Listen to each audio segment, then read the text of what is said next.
Hey guys, I wanted to sign on really quick and give you guys this update that I just saw. Fotis Dulos was found unresponsive at his home. He has been found unresponsive at his Farmington, Connecticut home, according to police. And aerial images that have been shown show emergency personnel tending to someone on the ground. And this is the same day that Fotis Dulos' bond was likely to be revoked. So I think it's safe to say that Fotis Dulos feels pushed into a corner and he can't handle going to prison. So we're not sure if he's, oh, wait a second, just came in. I can't see chat. Let me go to chat real quick. Okay. Fotis Dulos commits suicide at his Farmington home. The man is dead. Wow. He gone. Mary Jo says, he gone. You know, and I the first thing that comes to mind are those children. Those poor children now have no mother and no father. Fotis Dulos committed suicide Tuesday ahead of an emergency hearing that might have returned him to custody on a murder charge involving missing wife Jennifer Farber Dulos. This is absolutely insane. Police and paramedics were on the scene behind the house on Tuesday afternoon. Fotis was due in Stamford's Superior Court for the hearing involving the $6 million bond he secured to remain on house arrest. He was charged January 7th with murdering his wife in New Canaan amid a bitter child custody dispute and divorce battle.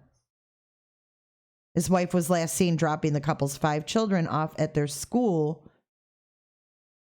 So we did get the arrest affidavits. The search warrant affidavits have been revealed. I think it's safe to say this man was 100% guilty. Now, hopefully, let me change my title because since we went live, it's confirmed he is dead. Fotis Dulos is dead. He offed himself at his home this morning. He was due to go in court, and apparently they were going to revoke that bond, and his ass was going to sit in prison. And this coward killed himself. So now we have these children who have no parents living. 5 beautiful children who lost their mother, and now their coward father has killed himself. So now the only one who knows all of this is the girlfriend, Michelle Troconis, right? So what is Michelle going to do now? Recap, please. Okay, so this is breaking news. Fotis Dulos, who is charged with the murder of his wife, Jennifer, was due in court today. It was an emergency hearing, and I believe they were going to revoke his bond. And instead of going to court and facing the music, he killed himself at home. He was found unresponsive and dead at home. So I'm going to look right now, you guys, to see if I can find any footage, because they had a helicopter over. Oh, here it is. Here it is. All right, let me pull this up on my screen Emergency responders treat person at Dulos home. So this is going to be, oh, did they take it down?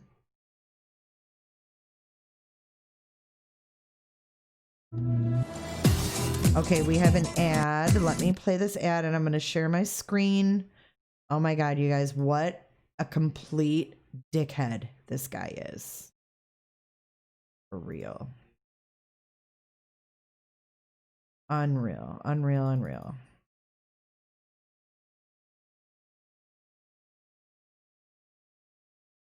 Oh my gosh.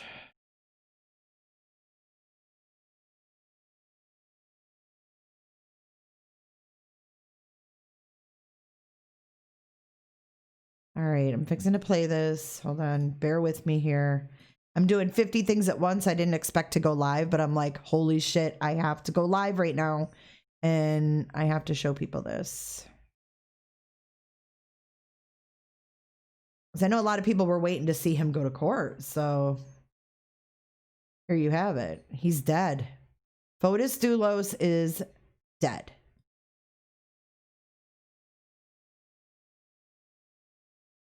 Community from Attorney General William Barr. He's in Brooklyn to talk about government action to combat anti-Semitism. CBS 2's Hazel Sanchez live in Borough Park with more. Hazel? Yeah, good afternoon, Chris and Mary. Attorney General Barr met with Jewish community leaders here for about 2 hours this morning. He sent out a very strong message that anti-Semitic crimes will not be tolerated, and the federal government is taking action. And I think it's appropriate. I think they took the video down. What the hell?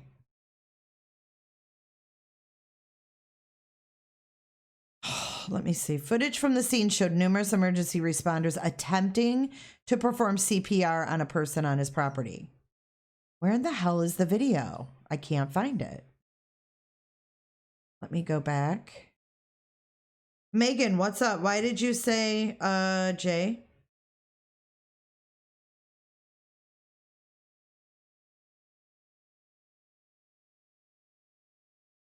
Hey, grammar police. All right, let's go back. I want to see. See, they showed this aerial view right here. I don't know if y'all can see it. Right here. But when I clicked on it, the video is not there. Let's refresh. I don't know why I'm on Bing. Bing sucks. Bing really sucks. That's CBS Boston. Let me go to Google. He was laying on the ground. I want to see this.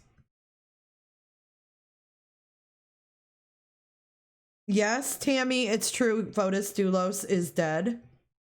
He killed himself this morning. Let's see if I can find some videos here. Here we go. I got it. New York Post. Thank you, New York Post. I found it at the same time, Rosemary.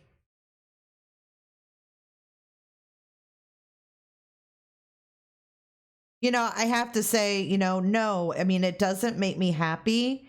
I think he's a bastard, but he has 5 children who now have no parents, and that makes me really, really sad.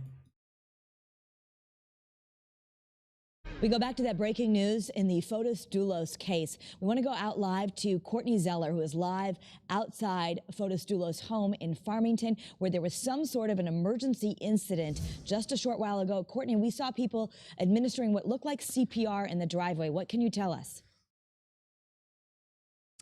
Yeah, Kara, you know, this all unfolding about 10-15 minutes ago. I want to zoom in just to the police cars over here. About 5 minutes ago, fire EMS arrived on the scene. Just before that, we saw Farmington police out here, a few local police cars. A couple more just came through, and we have seen someone on the ground. It appears to be a male in the back of the home. They are administering CPR. They lifted up the man's shirt. We saw that, and they've been performing CPR, I'd say about at least 10 minutes now. as this really just all unfolded here at Jefferson Crossing. So I have not seen an ambulance as of yet, but I can tell you they are still administering CPR. What appears to be a man wearing jeans. He also had a white shirt on that they lifted up, and they started doing compressions on him, and more people just keep arriving here at Jefferson Crossing. So we will be here, and of course, any new information we get, we will bring it to you right away. But again, this incident unfolding at Jefferson Crossing, multiple police are here, fire EMS here performing CPR, what appears to be a man at Jefferson Crossing. And I do hear sirens, so maybe this is an ambulance coming, but I do hear that noise right now. So we will bring as much details as we can as soon as they become available. But for now, Kara, I'll send it back into you in the studio. Now. Okay, there's that video. Now I have another one to show you guys. Yeah, I guess money can't buy everything. You know, he's too much of a freaking pompous ass to sit in prison for the rest of his life. This guy was a true piece of shit. I mean, if anybody was a piece of shit, it was this guy. Seriously. But I'm so curious how Michelle is going to handle this and what's going to happen now. And the attorney. The attorney that was arrested is still in jail. He's still sitting in jail. He couldn't bond out. All right, here, let's watch this.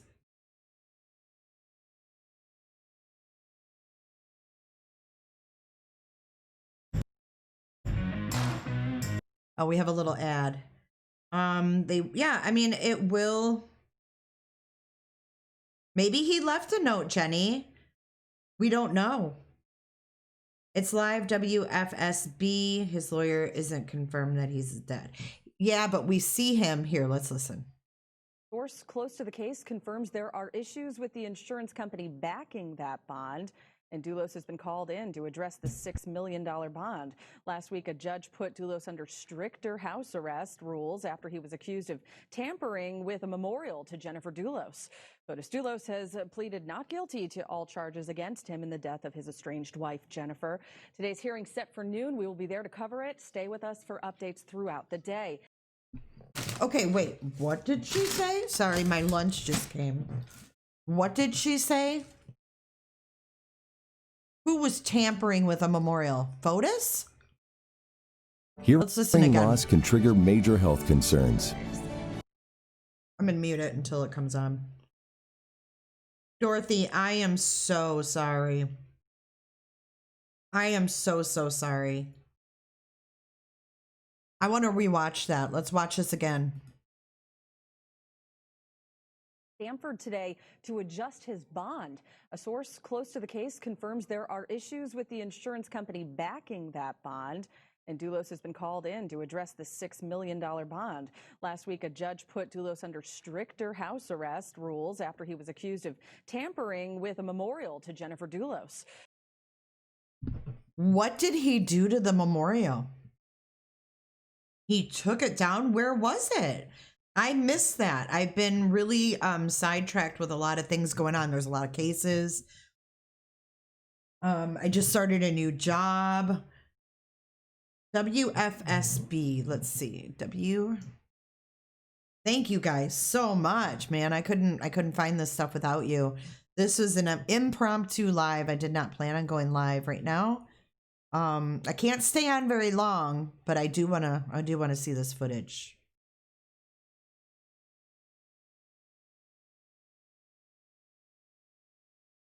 It says we'll be right back. Shit. This news. Artie, thank you, Matt McFarland. If we can go back to the view from our exclusive drone video outside of the Farmington home of Fotis Dulos. This is exclusive Drone 3 video that you're looking at. And this is shot earlier today. This is the actual CPR attempt that was being made on Fotis Dulos. We now know that that is Fotis Dulos on the ground. And you are witnessing look, they're as doing CPR on him right police officers and there. Emergency personnel were trying to revive He was him. in that garage. This went on for about 10 minutes, according to Courtney Zeller, who was outside watching this happen. At this point, we didn't know when it first appeared that it was Fotis Dulos. We later learned that he committed suicide today, and this is exclusive Drone 3 video of officers trying to revive him. Holy shit. Then officers put up... It's saying that it was carbon monoxide. That's the rumor. Any view, as this is now a crime scene, and as Lieutenant Vance has said, all law enforcement now will be documenting the scene and trying to preserve evidence, both for the suicide case of Fotis Dulos and the larger murder investigation. Well, I guess we don't have to worry about people saying that Fotis was innocent. Information, as this is still an active investigation, even though the murder suspect Fotis Dulos is dead. The case of Jennifer Farber Dulos and her presumed death is not over, and then investigators are still working full-time to solve that case. We are showing you the Drone 3 video that was just above the Fotis Dulos mansion, where Courtney Zeller has been all morning, and we witnessed an ambulance show up there. The ambulance was there for quite some time before finally leaving. We've been told that Fotis Dulos, the body of Fotis Dulos, is being taken to Yukon. As I pause here, I'm getting information from our producers that we are able now to go live to Channel 3's Eva Zamaris.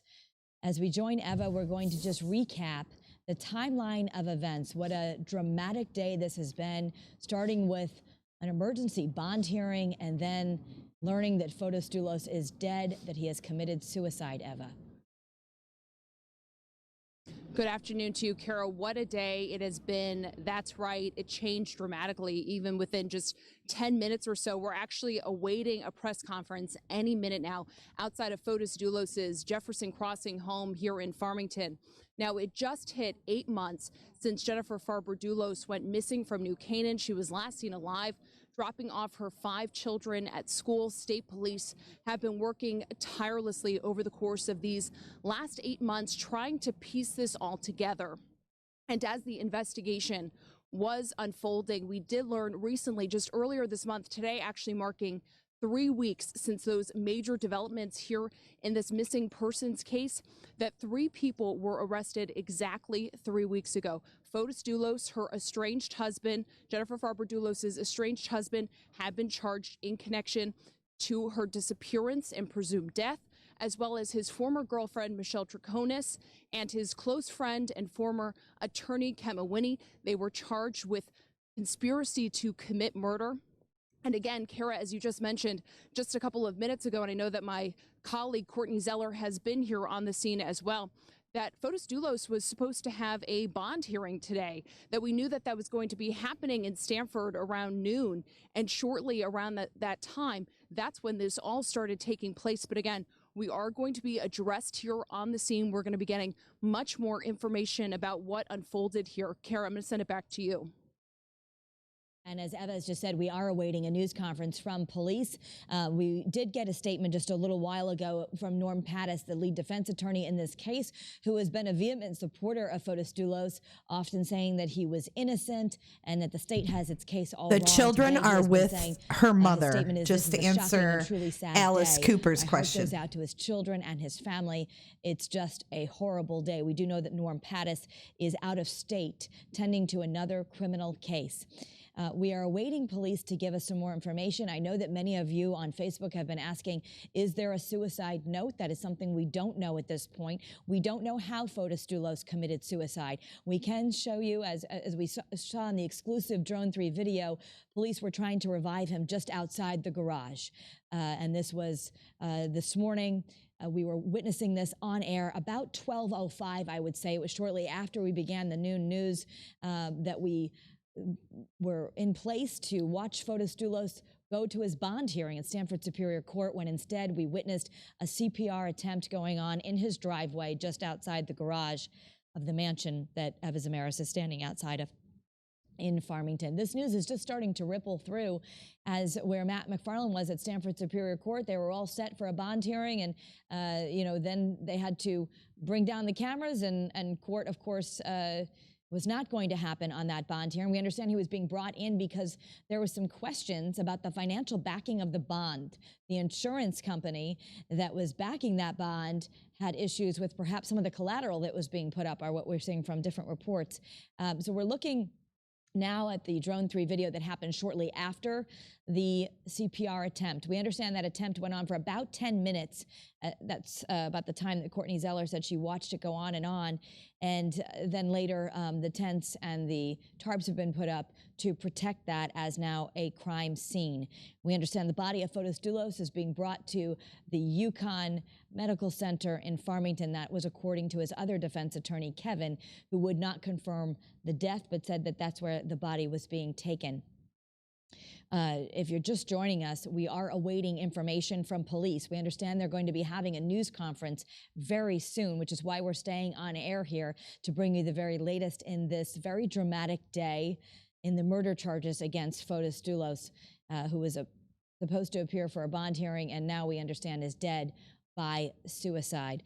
Just going to check in with our producers in the back here to see what we're going to go to next. We do have Lieutenant Vance back on the phone. Lieutenant, if you can shed some light on what's happening as far as police investigating that as a crime scene, and will they also be collecting evidence, if there is any, with regard to the murder case? Yes, Kara, this is actually a criminal investigation. The suicide of any individual is treated as a criminal investigation. It gives the detectives and investigators the opportunity to answer all the questions as to why and how this occurred, i.e. that means they will scour the area where he was attempted to be revived with advanced life support, EMS response, go to where he was discovered, certainly examine that with a fine-tooth comb and see if there's any evidence there that's pertinent, and then continue on right through into the residence and search the residence to see if there's anything that would shed any light on this incident that occurred in Farmington. Certainly the big questions are, is there any evidence that investigators may find that will answer some questions into the homicide of Jennifer, which is an entirely separate case. But certainly I think we're all standing by and waiting for whatever investigators can discover to see if it has any impact on both cases, two separate individual cases that we're looking at right now. And we know that just recently he was removing items from a memorial that you can still see from our Drone 3, that people had been bringing items for Jennifer, including sources had told us that specifically some of the items he was removing were purple items, purple ribbons, things indicating domestic violence, and he claimed that memorial taunted him. For people to understand, as his bond was revised and he was in that home, he was no longer allowed to leave for even doctor's appointments or work. It was just strictly staying in that house, and that's how it's been for the last week or so. Yes, ma'am, that's absolutely correct. And I watched the court, the judge make that determination as to what the confinement would consist of, and he was very, very specific in his instructions to Dulos about what he could and could not do as a result of the latest, I'll say, rules that he put on him. And one of them was he could not leave the four corners of that home for any reason except for judicial appointments and I believe maybe doctor's appointments, if my memory serves me correct. But that was it. And so you couldn't go tamper with a memorial outside, you couldn't go out for a walk. He was basically under house arrest to his truest definition. Thank you, Lieutenant Vance. We appreciate you standing by and shedding some light on what's going on from a law enforcement perspective. We do want to go back out live to Eva Zamaris, who is joining us live outside the Farmington residence where Fotis Dulos was found dead by suicide. Eva, you have been there many days, both with his arrest, with his return home. He was always smiling, saying, I love my children. His attorney saying that this whole case is silly, we need to get on with the trial, and now this. Yeah, Kara, as I mentioned just a couple of minutes ago, this has been a really long 8 months since this all started to unfold. Just to kind of reiterate, I know that many of our viewers have followed the story very closely. It was back on May 24th that Jennifer Farber Dulos did go missing from New Canaan. She was last seen alive dropping off her five children Eva, I'm at so sorry I have school. to interrupt you. We are getting breaking news. Norm Pattis is now saying that Fotis Dulos has a pulse. This is breaking news. We had it confirmed from law enforcement that Fotis Dulos was dead by suicide. But his defense attorney is just coming in now and telling Eyewitness News that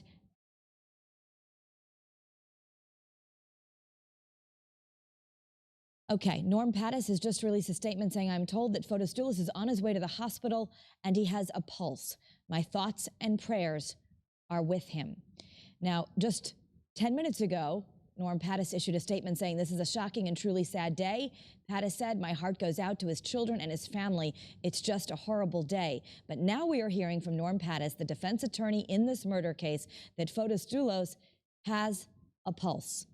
So, Eva, I'm just going to go back out to you because now we have that information, and obviously that will adjust what we are hearing. We did witness Fotis Dulos as the law enforcement was attempting to perform CPR for at least 10 minutes. The ambulance was there for a very long time, and when the ambulance left, it actually didn't leave with sirens. It left on as it was driving out. It drove normally. So this is shocking news as we're hearing from Norm Pattis that he has a pulse. This is information. All I can do is report to you what we are hearing. This is certainly in conflict of what authorities had told us earlier, that Fotis Dulos is dead and that he had committed suicide. Eva, if we can go back out to you and we can just talk about some of the time frame. I know this is shocking news to you as I just interrupted you with that information.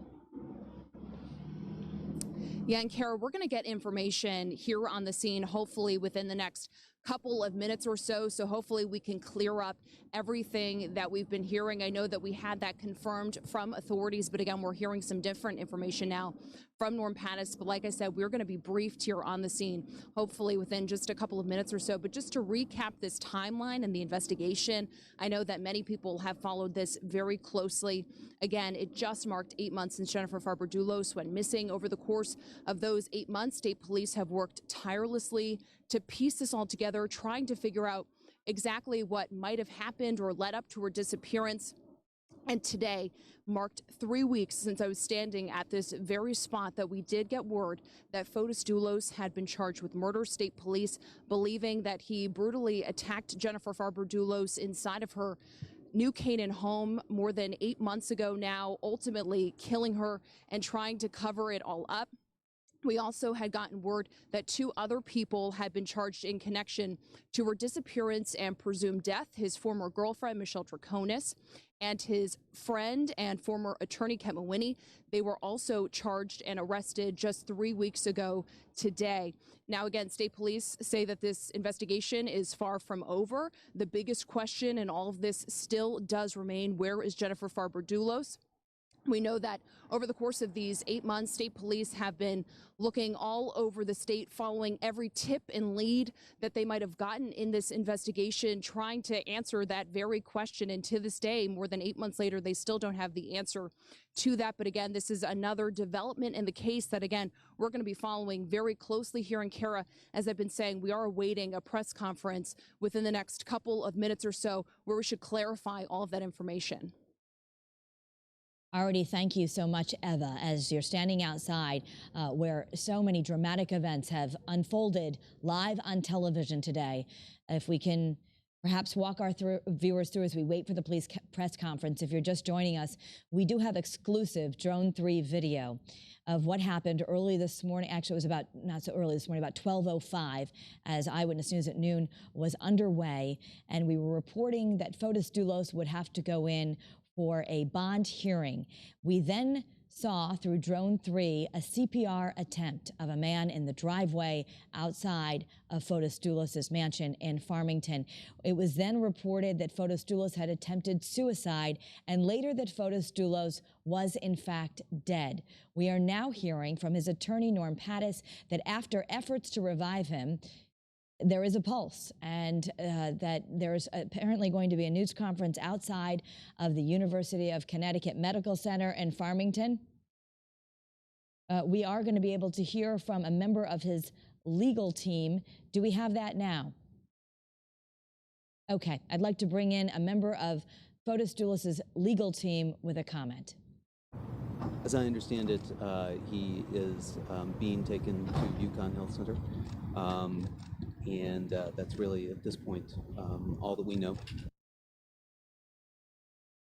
So that's the attorney Kevin there, and we had heard originally Norm Pattis had sent out concurring with prosecutors, or appearing to at least comment after prosecutors and other law enforcement had confirmed he was dead, saying that it was a truly sad day.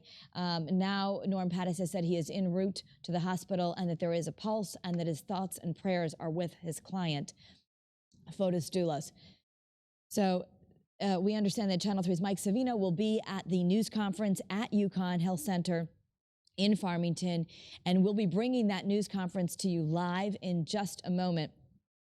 I don't know if Lieutenant Vance is still available, but I would like to go back and see if we can talk about what has transpired in the last few moments. We've been trying to be very careful about the information that's coming in and only reported as authorities tell us that it's true, which we had gotten the official word that Fotis Dulos was dead by suicide.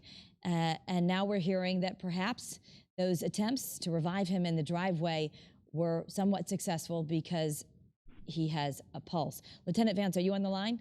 Yes, I am. Shocking turn of events. Yes, it certainly is. But I must say, I've seen CPR in the field in the past. I've seen advanced life support come out and bring medicine right to the scene, and have been successful after a long bout of cardiopulmonary resuscitation. So certainly it's possible, and as we saw, the ambulance left the scene with police escort and is en route to the hospital. So they maybe had made a turnaround and changed what they thought they had originally, and there is a possibility. I think we need to assume that we have to wait until we get a final decision from a medical doctor. And that's really why the body would be brought. Originally, we had said that it was confirmed that Fotis Dulos had died, but the body would be taken to the hospital because that is officially where someone would be pronounced dead. Well, that's true. Certainly, a paramedic could do the pronouncement at the scene, and the fact that they removed Dulos from the scene to a hospital is possibly indicative that they were successful with some advanced life support techniques in the field. I mean, we watched CPR go on for at least 10 minutes, and then the ambulance did show up. It wasn't as quickly as you would have thought, given that the officers were out there doing CPR for quite some time. But I know that every case is different, but in your experience, what have you seen as far as CPR going on that long and advanced life support services going on and outcomes from it? I have seen positive outcomes, Kara, and quite frankly, what we have here in the state of Connecticut is remarkable as far as advanced life support. What I used to see 30 or 35 years ago was grab them and run and hope that the doctors could do something. But now with the paramedic service that we have here in the state of Connecticut, it is possible. It certainly is possible to bring someone back, so to speak, to give the physicians at the hospital something to work with, if you will, to try and revive them completely. And so I think it's important that we note that regardless, it sounds as though he was in critical condition, and we'd have to assume that that remains the case until the medical doctors see what they have and see what they can do. I mean, I know police were being very careful with this case, and we were being very careful until it was officially until we got word from authorities that Fotis Dulos was pronounced dead. I guess that is something that could happen at the scene, where perhaps a paramedic would have thought that he had died and made that pronouncement, and then something changes.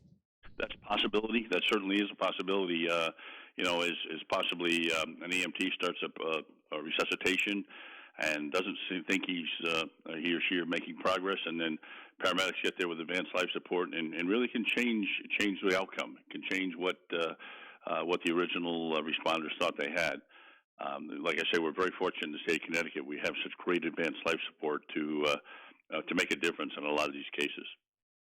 Well, this is a shocking turn of events, and we are continuing to monitor every moment with it. Lieutenant Vance, thank you for standing by as we are looking live at Fotis Dulos' home in Farmington, where there's still a good amount of law enforcement on scene there, much less than there was a few hours ago, or about an hour ago. I want to go live now to Mike Savino, who is outside the UConn Medical Center in Farmington, where we are awaiting a news conference. Mike, what have you heard? Well, so far we've been hearing what you've been hearing, obviously, that, now there's some uncertainty about, what exactly is going on. So we're waiting for officials, as you mentioned, from UConn Health Center to come down and give us some updated information. So there's a media staging right now set up near one of the entrances to the UConn Health Center. We're just waiting for them to come down. There's some police over here right now, but otherwise, just kind of, everyone's sitting around waiting. There's not a lot of activity right now. There was an ambulance, obviously, that brought Fotis here earlier. So we're just kind of waiting on information at this point. And Mike, we saw the ambulance leave Fotis Dulos' residence. It left some time long after the tents had been put up, the police had quit running around. I mean, it really seemed as though the scene had quieted down, and we watched this is video of the ambulance coming to the residence. It was there for quite some time. You're looking at this live. These are live pictures. Is that correct? We're set up at the hospital. Right, Mike. So I'm just asking our producers of what we're seeing right now. Are we looking live right now at the residence? Okay, so sorry, we took the live bug down just now. This is earlier video of when the ambulance had come to the residence, and now it was there for some time, and then they left. And they left with a police escort. We understand they were heading to where you are, Mike Savino, at the medical center in Farmington. Are you hearing that doctors are going to be telling us about his condition? That's what we're hoping will happen. Right now, we're still trying to find out who will be speaking at this press conference. But the early indication from UConn is that, we will be getting some indication of what's happening. We're not exactly sure yet who will be speaking at that press conference. Alrighty, thank you, Mike. We're going to be back in touch with you. Please let us know as soon as you get word that those doctors or a police officer are going to be coming out. If you're just joining us, it's been a whirlwind of events, starting with a CPR attempt on Fotis Dulos outside of his residence. It was confirmed that he tried to commit suicide. Then it was confirmed that Fotis Dulos was dead. Now we understand from his attorney, Norm Pattis, Fotis Dulos has a pulse, and we are waiting to hear from authorities at the UConn Medical Center. I'd like to go out live to Courtney Zeller, who is still live outside the residence in Farmington, to see what, actually we'll be going to Courtney in just a moment. As she has been out there and actually witnessed that CPR attempt that happened shortly after 12 o'clock today. Just to back up, it was an important day for Fotis Dulos. He was being brought back to court, to Stanford Superior Court, for a bond hearing. We understand that the insurance company who was backing the bond had some concerns about collateral. And the judge had already said to Fotis Dulos, who had spent a couple of nights in jail after the murder charge, that these are two strikes with regard to things that had happened earlier with his bond. And the third strike, I made just double that bond to $12 million, which would have made it likely very difficult for him to pursue his defense outside of prison. Now we know that Fotis Dulos attempted suicide at his home. What we don't know is how he tried to kill himself. All we know is we watched law enforcement try and revive him just outside of the garage. He was wearing jeans and a white T-shirt as they worked on him for some time, at least 10 minutes of CPR. And then ambulances arrived, and as Lieutenant Vance was telling us, he says he has seen this before on crime scenes where it appears that a suspect or even someone who isn't a suspect has been lost. And then with the advanced life-saving procedures available to paramedics and to ambulances, a turn of events like this could happen. So it's very tenuous at this point. All we know for sure is that the defense attorney, Norm Pattis, is saying that Fotis Dulos has a pulse, and that his thoughts and prayers are with him. This is after Pattis had said it was a truly shocking and sad day, and that his heart went out to his children. I want to go live now to Courtney Zeller, who is live outside of the Farmington residence. What have you learned in the last few moments, Courtney? Hi, Carol. Well, you just mentioned that Norm Pattis said that Fotis Dulos has a pulse and he's going to the hospital. Okay, and let me hold that thought for 1 second, because we're just seeing state police kind of speed through here. This is Jefferson Crossing. This is the Dulos home. We did see a few leave, and now 2 more have arrived. Local police also here as well, and we did see a few of the police officers leave from Farmington. But again, you're just seeing 2 state police cruisers arrive here at the Dulos home. Okay, so Norm Pattis was saying in his statement that Fotis Dulos has a pulse, and he was being taken to the hospital. We did see that ambulance leave here. It was very urgent, and there was a police car escorting that ambulance. So that's something to keep of note. But we are still waiting for police to come talk to us. We're hearing that this update is going to be fairly shortly, but we've all been waiting out here to see what new information that we get. But yeah, you know, around 11:30 noon time today, we've been out here, and because we were told that Fotis Dulos, you know, had that court appearance and that he was possibly going to be escorted to court today, to Stamford Court. And then we had our drone up, which you saw if you've been watching. Police had put up a few tents and a tarp. But before that, I saw firsthand police and fire crews taking turns giving CPR to a man who was on the ground. They had lifted up his shirt, and they were giving him compressions, and they were going back and forth doing that. That takes a lot out of you if you have done CPR before, even if you've taken a class. It takes your breath away to do that, and they were switching out to perform CPR. But again, Norm Pattis mentioning that Fotis Dulos has a pulse, and he has been transported by ambulance to the hospital. So any new information, of course, we will bring that to you right away. But that's the latest here in Farmington, Kara. I'll pass it back off to you. All righty. Thank you so much, Courtney Zeller, for your reporting, as Courtney actually witnessed the dramatic turn of events as law enforcement was trying to revive Fotis Dulos outside of his home and his driveway there.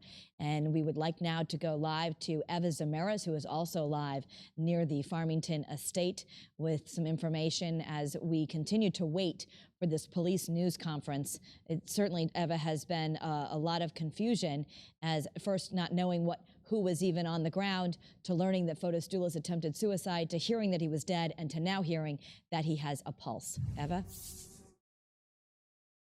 And Kara, we're hoping that police are going to be able to clear this all up in just a couple of minutes from now. We are told, and I just heard my colleague Courtney Zeller saying it just a couple of minutes ago, that we are expecting that news conference to be in just a couple of minutes. We are hoping to get more information from police to hopefully clear this all up.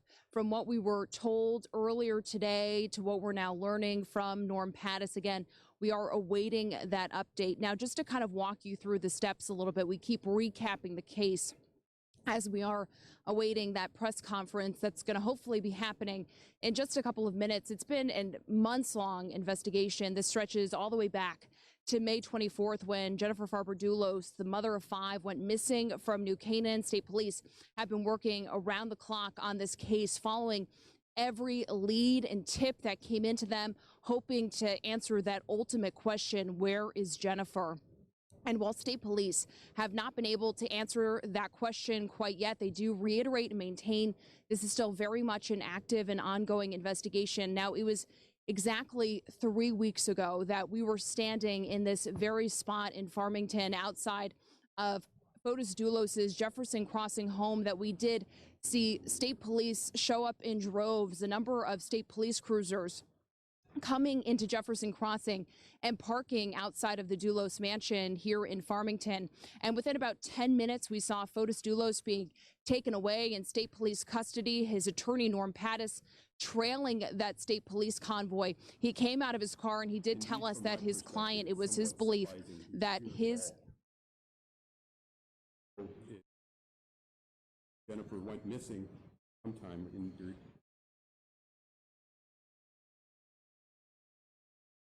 Okay, just to kind of reiterate, we did know from Norm Pattis, he did stop us and talk to us just minutes after that arrest did take place, telling us that it was his understanding, prefacing that he hadn't seen the arrest warrant yet, that his client, Fotis Dulos, had been charged with murder. He did tell us that 2 other people were also charged in connection to this case.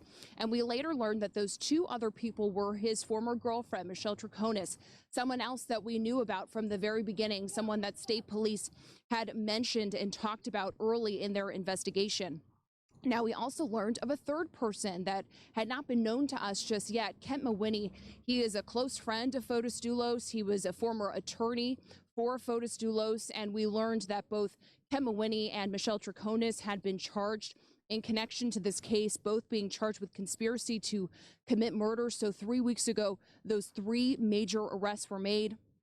Now, Fotis Dulos, since that time, did appear back in court. We were at Stanford Superior Court just last week when a judge actually brought him in because there was concerns that he was violating the conditions of his release. Now, in order to be out on bond, he needed to actually abide by these conditions of his release, meaning that was abiding by his house arrest, wearing a GPS monitoring and tracking device, and not having any contact with those involved in this case.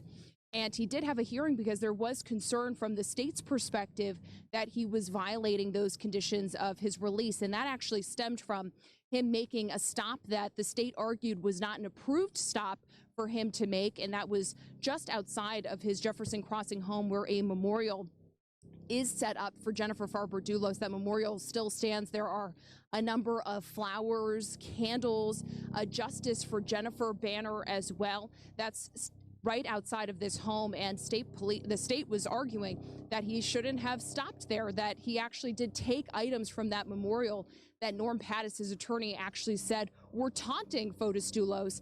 Should he have stopped? Norm Pattis said no, but he did, and that was enough to bring him into court. That was just last week. And again, Matt McFarland, my colleague, was reporting this morning. I know that he was outside awaiting that bond hearing that was supposed to be happening around noon today. And as that was happening there and we were awaiting that hearing, that's when the scene was unfolding here in Farmington. And first responders responded here. We saw, state police, ambulances, and this is when everything started Thank you for unfolding. becoming a member, Liz. Thank you for being here. That's when this was happening here in Farmington. But again, we are waiting an update from police, hoping to learn more information and try to clear up all of the information that we've been hearing in the last couple of hours or so. And Eva, stay with me for a second, because I know you have been on this story from the very beginning. We have been outside that home as things have transpired, even the day where he was brought into custody and we learned that he would be charged with murder.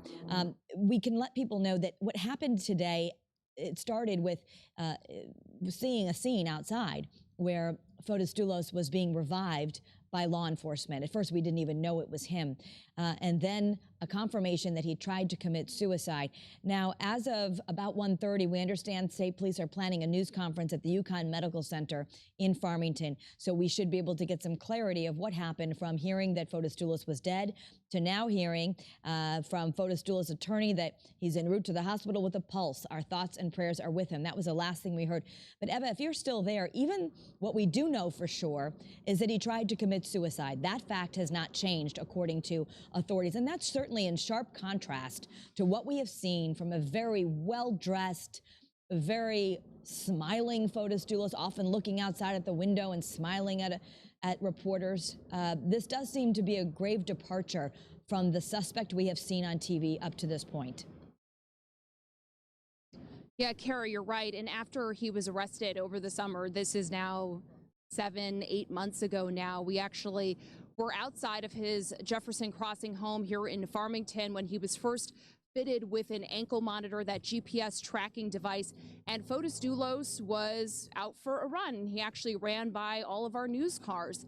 We saw as he was living his life, seemingly unfazed by this investigation. And over the course of this entire investigation, his attorney, Norm Pattis, has maintained his client's innocent. He's said from the very beginning that there is no way that his client had anything to do with Jennifer Farber Dulos' disappearance and now presumed death. And that is something that they've maintained for more than 8 months now. And I've seen Fotis Dulos in court. I've talked to Fotis Dulos, and he very much, this is quite a departure, in your words, Kara, from the suspect that we've seen over the course of these 8 months or so. I mean, we were just in court, like I said, just last week, and he didn't say anything after court, but his previous court appearances, he did. He just reiterated how much he missed and loved his children and was very committed to gaining custody of them once again. That's what we heard time after time, both from Fotis Dulos and from his attorney. I just want my children. I want to take care of my children. The last thing, when you were standing outside, was not that long ago with Norm Pattis confirming that he would be charged with murder. He later said, let's get on with this silly case and let's get a trial as soon as possible. He didn't think the state had a very strong case. What we're not sure about is what has transpired in the last 48 hours or so, what led to this bond hearing that was not expected today. And now the insurance company apparently questioning the collateral that was put up for the bond. And was there a fear on the part of Fotis Dulos of going back to prison? We do understand that Fotis Dulos was en route to the UConn Medical Center, where we imagine doctors will do everything they can, and that he'll be admitted as any other patient who would have tried to commit suicide. And it appears that these efforts to revive him have led to something. At least we're hearing from his attorney that Fotis Dulos now has a pulse. Eva? I'm sorry, Kara, I just stepped out for just a couple of seconds or so just to listen to exactly what you're saying. Yes, we are awaiting an update to see what transpired here. Kara, as you've said, we do have it confirmed from authorities that Fotis Dulos did attempt suicide here today. We are awaiting on his status. We are hoping to learn more from authorities as the day does progress. Like I said, we are waiting an update here as well. But a lot's changed, as you mentioned, just in the last 48 hours or so. We are wanting to learn more from authorities what that was. I mean, it was just in court last week when we were at Stanford Superior Court that his attorney, Norm Pattis, told us that Fotis Dulos would actually be waiving his right to a probable cause hearing, and that's exactly what unfolded in court last week. Eva, I just want to break in for one moment. We are able to confirm, we're hearing from multiple sources, that Fotis Dulos attempted suicide by carbon monoxide poisoning. That certainly would make sense with what we're seeing, as you're seeing even now the live aerial view of Fotis Dulos' mansion in Farmington there on Jefferson Crossing. What we witnessed confirmed it was carbon monoxide. Him lying in the driveway. It has been confirmed. And emergency personnel trying to revive him for an extended period of time in exactly the area where you see those blue tents. And that would be, as we can see from the drone, the Channel 3 drone, that this is just outside the garage. So we are now hearing from multiple sources that they confirm Fotis Dulos attempted to kill himself via carbon monoxide poisoning. We, at this point, don't know how critical his condition is. We are only hearing from his defense attorney after reports that he was confirmed dead. We are now hearing from his defense attorney that he has a pulse, and we are awaiting a news conference with state police from the UConn Medical Center. But Eva, if you can describe the scene there and where that, where the garage is and where he was found, just it would certainly, now that we're hearing that the attempt was via carbon monoxide poisoning, it would make sense that that is exactly where the garage is. Well, Kara, where his house is here in Jefferson Crossing is actually just 2 in from the very end of this private drive. I'm actually going to step out of the way and have my photographer Maddox kind of zoom. You can see that there's a white house that's here and there's a brick house that's directly next to it. And that is Fotis Dulos's Jefferson Crossing Farmington home. You can see the line of state police that are here on the street. Just to explain where the garage is, you could see kind of the closest part to us where the house is. The garage bay is just beyond that. My coworker Courtney Zeller was the one who was here on the scene witnessing this, seeing where this all unfolded. But as you can see in our live pictures from the scene right now, it's not far from street view where the house is, where the garage is, and where state police are here on the scene parked. Just to kind of give you all an update on what we're seeing right now, we are seeing state police here. We hear the state police helicopter actually flying overhead. It's been flying overhead over the course of the time that we've been here. We've been hearing it, and we see it almost directly above the Dulos mansion here in Farmington. And Drone 3 has been providing those that look above the house as you see state police continuing their investigation here. But again, just to kind of paint the scene, this is a private drive, Jefferson Crossing here in Farmington, and you can actually see that the Dulos mansion is the brick house just 2 houses in from where we're standing right now.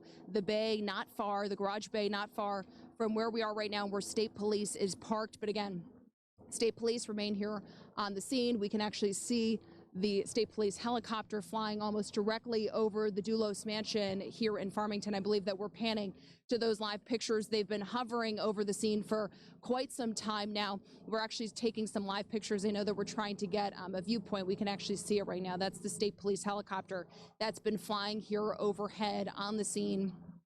As again, state police continue their investigation here. They've been here for quite some time since this all started unfolding here right outside of the Jefferson Crossing home. And again, we see a number of state authorities here. We know that local police were here as well, and we're keeping a very close eye on the scene and monitoring it for any changes. But again, the scene has changed dramatically since we came on the air as breaking that something was happening here. The scene has quieted down quite a bit, but again, the investigation does continue here, Kara. Alrighty, thank you, Eva. We will check back in with you. And I'm joined now by Channel 3 Eyewitness News anchor Dennis House, as we have just reported to our viewers that multiple sources have told us that Fotis Dulos has tried to commit suicide by carbon monoxide poisoning, which would make sense as we witnessed him being revived outside the garage. And we're told this happened with a vehicle in his garage, which sadly is a way that some people do commit suicide. The garage would fill up or the car would fill up depending on what kind of system was used there. But this all began this morning. We received a tip that Fotis Dulos was going to be in court, brought back to court by police because of some sort of a technicality on the bond. Yes, we're hearing that it was to do with the financial backing, and as we know that with a $6 million bond, you got a certain amount of cash, the rest would be with insurance companies and real estate, and if the collateral wasn't really there, that could cause a big issue for him. Indeed, indeed, and so he would have had to go back to court and perhaps back to prison if this whole bond thing fell apart. And Courtney Zeller reported that there was a woman running down the driveway, correct? And apparently that woman is on the bond. She's one of the people involved in the bond. Okay, so that we weren't sure who that woman was, but we did witness a woman had gone inside the house and then seemed to be running frantically. Speaking of Courtney Zeller, we would like to go out live to Courtney Zeller right now. And Courtney, for those who are just joining us, can you describe, I guess that's how we must have found out about Fotis Dulos being unconscious or having a suicide attempt, was from that woman who entered the home that you saw. Yeah, we were originally out here because of that court date that that we told you about his regarding his bond, and so we saw a woman here, and we figured if he has to be in court, he probably should have left by now because it was around like 11 o'clock or so. And that court date's in Stanford, and that isn't close at all to Farmington. I mean, from Rocky Hill, it'll take us like well over an hour with no traffic. So then we had our drone up. I'm just going to have you pan over here because you can see this is still a very active scene. And our drone's up, and then all of a sudden, it was pretty shocking, Kara and Dennis, seeing a man just laying on the driveway when we thought he was going to court. So right before that, we noticed a bunch of police cars coming through, speeding on by, going to the back of the home.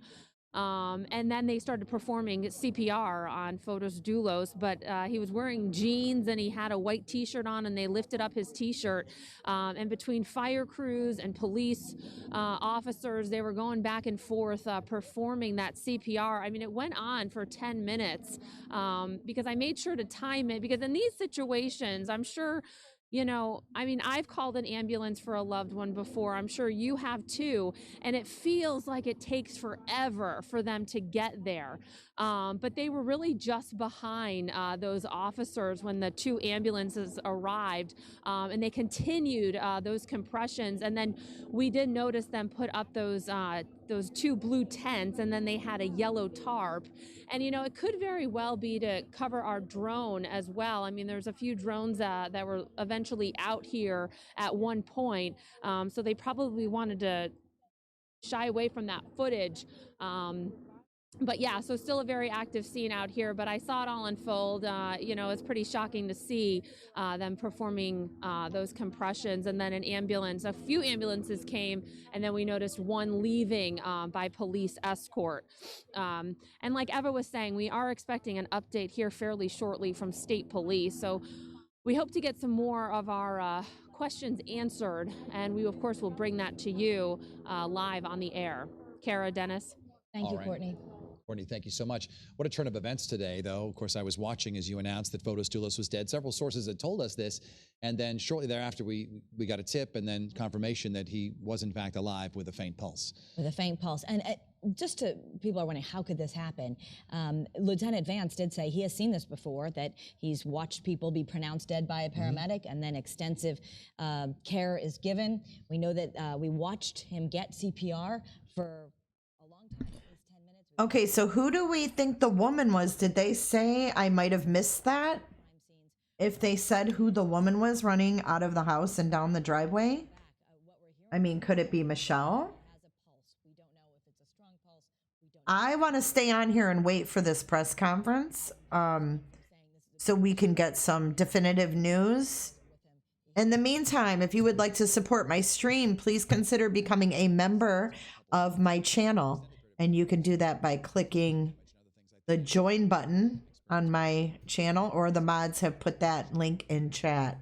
Thank you so much for being here. I'm going to take you guys back to the live coverage. Some people, that's what CPR is for, and others just it's too late. Well, and the important thing about the CPR, they always say, is it's time is brain and time is heart also. So depending on what the situation is, by just keeping the blood flowing until you can get to a hospital or emergency services can be of a great help and of great importance.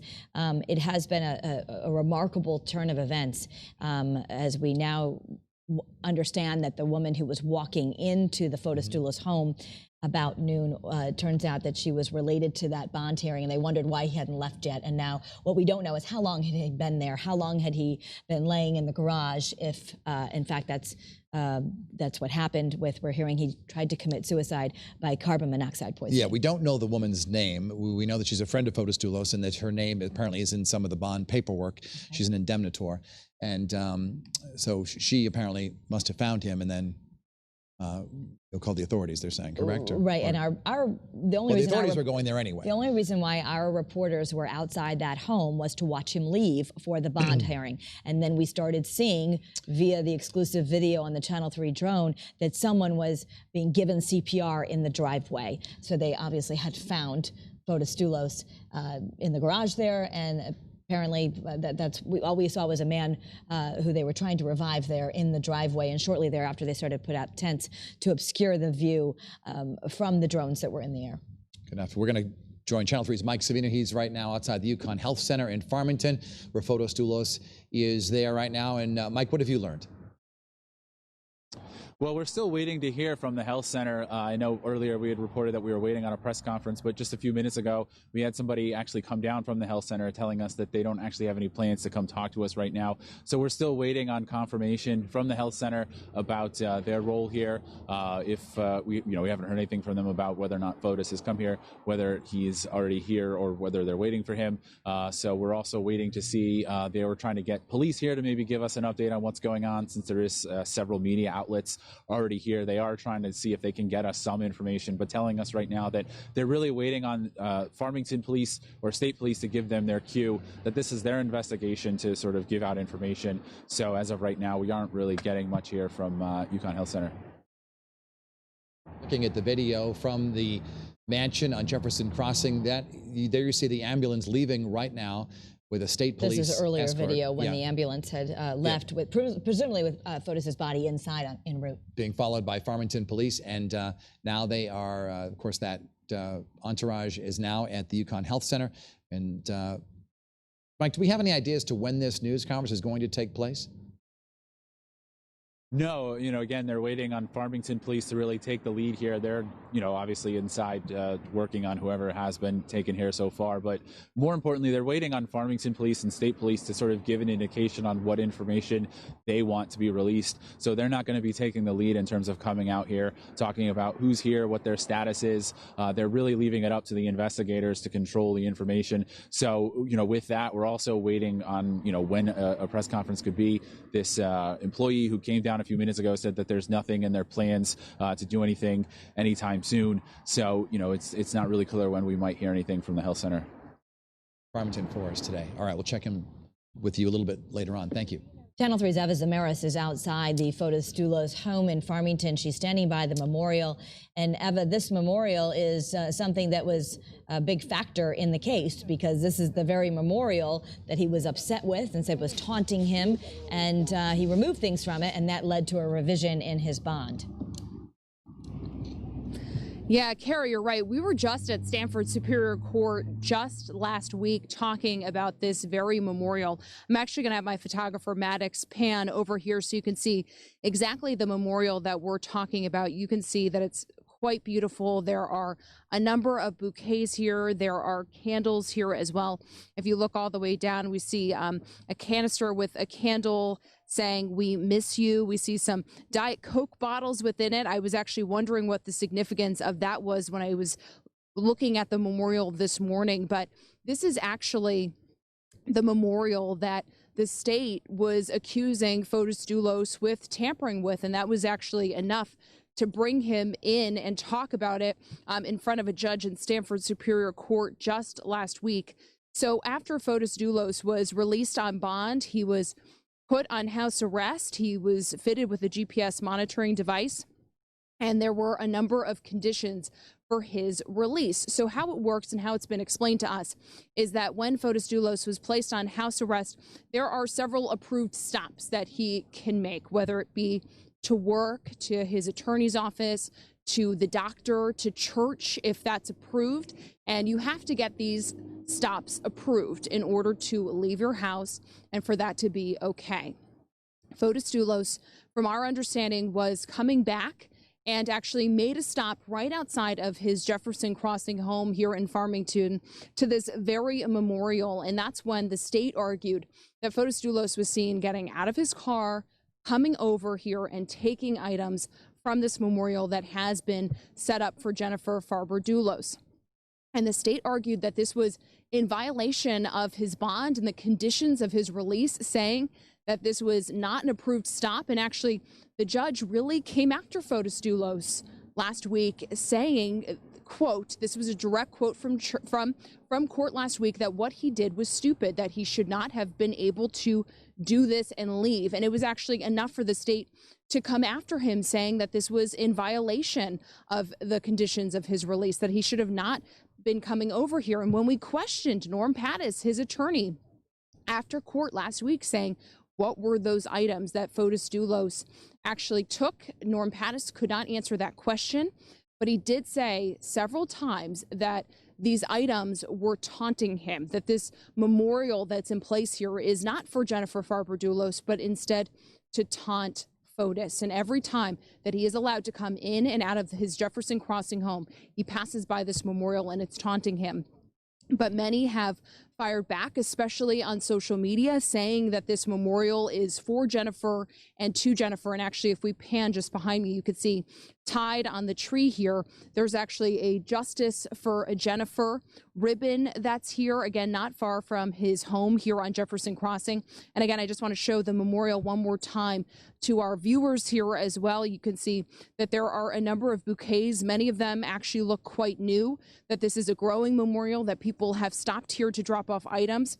We're seeing candles as well. One gentleman, when we were here earlier this morning, because again, we were here hearing that Fotis Dulos was going to be having a bond hearing today around noon. We were here, Kara, as you mentioned, before he would leave for that bond hearing, and a gentleman actually stopped by and he told me that he was from Bolton and he came over here just to look at the memorial, pay his respects before taking off and leaving. But again, it was this memorial that was subject to that topic in court just last week, and it was because of those actions that the judge actually ordered that he be put on strict house arrest, and he actually took work off the table as an approved stop for Fotis Dulos to make.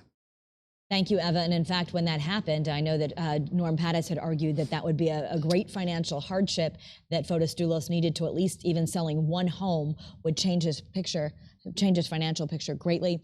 So I know that's something that police will be looking into, what led up to the suicide attempt. If you are just joining us, we want to recap with you just after Eyewitness News at noon started. It was about 12:05 where the drone video, we were live on the air. We were watching, waiting for Fotis Dulos to leave his home to go for this bond hearing at Stanford Superior Court. And instead what we saw was police trying to revive Fotis Dulos just outside the garage in the driveway. Yeah, we're being told that when they showed up, of course, he was in this garage where he attempted to commit suicide using carbon monoxide poisoning from the car.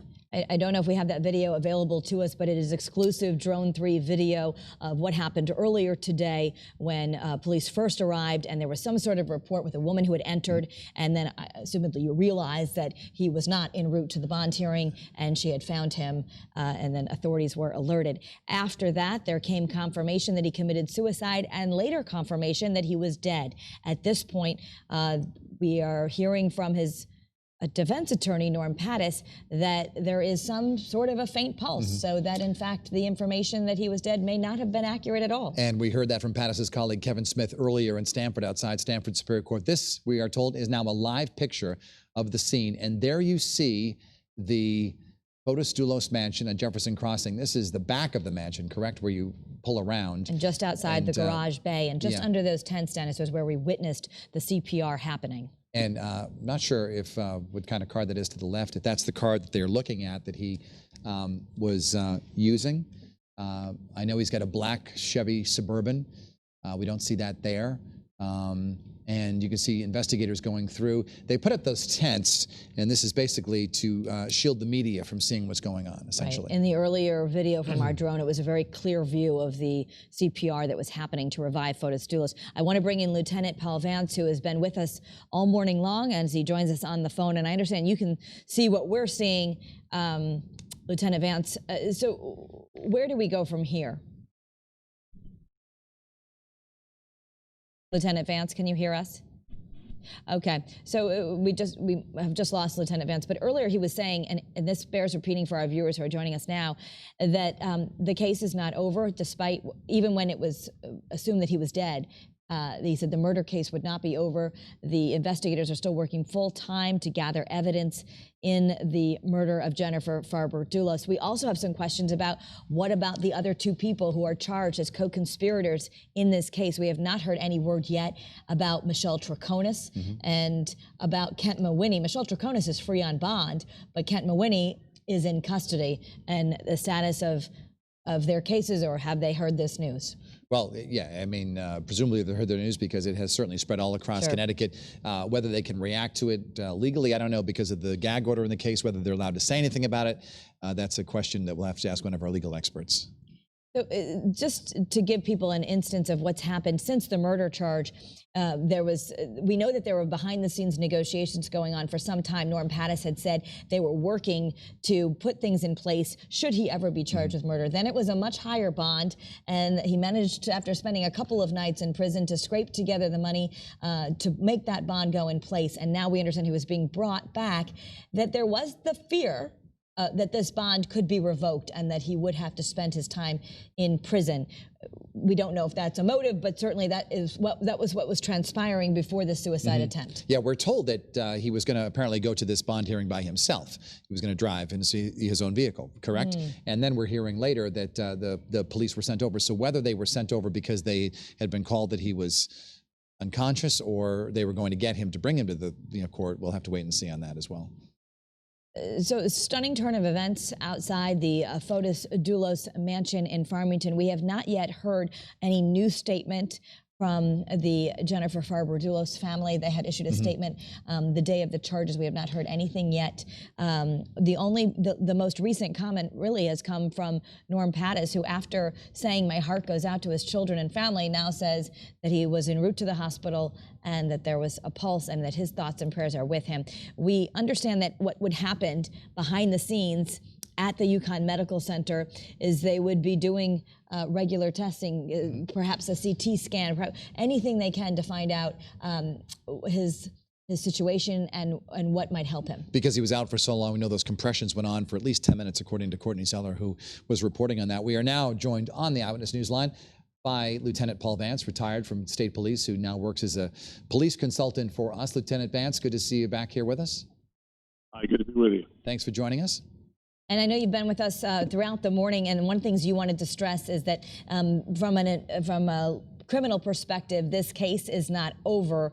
Even when we thought he was truly dead at that point, you said it wouldn't have changed things for the case. That's absolutely correct. I mean, it's still an open, active criminal investigation, even though there have been arrests made, which is important. But depending on the outcome of Dulos, it'll not impact the other two suspects that have been accused in this case. So detectives are still actively working this case. It's important to note that they still have questions that are not answered, and they're still going to diligently pursue every aspect or every lead that they may uncover as this case continues. And certainly looking at the case here in Farmington, it may, who knows, it may in fact produce some information that may be helpful to the homicide investigation. So they're two separate entities, but certainly they're going to diligently scrutinize every square inch of that scene in Farmington to see if it produces any leads or any information whatsoever. Lieutenant Vance, I need to ask you, when police show up at a scene like this, where the scenario we're being told is that Fotis Dulos was out cold, apparently tried to commit suicide using carbon monoxide from a vehicle, what do officers do when they arrive in a scene like that?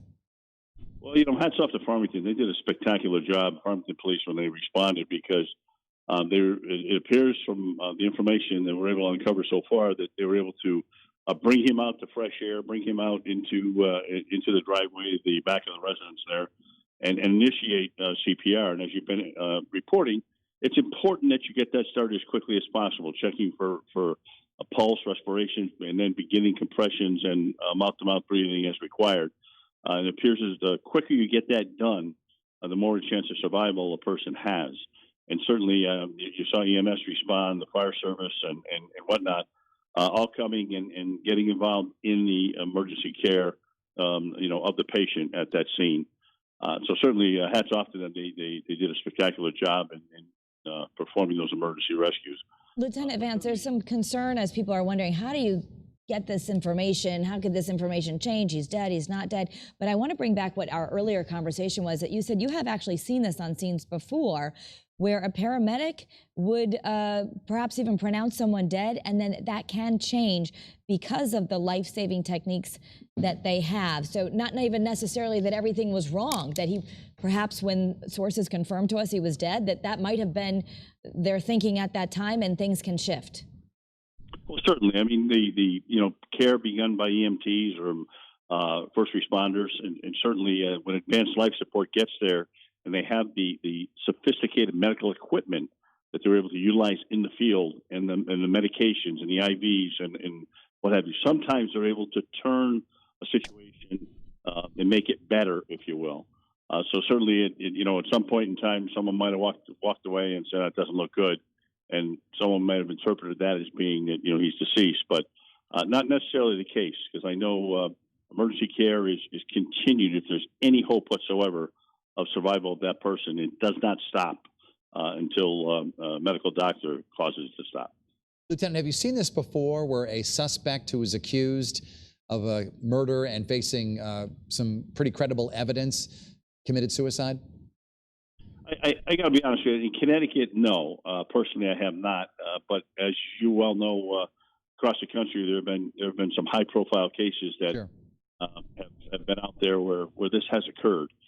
Suicides have been attempted and been successful. How does this even change things from a criminal perspective in the case? If he lives, we now know that he tried to commit suicide. Does that mean he'll have to likely go on suicide watch in prison?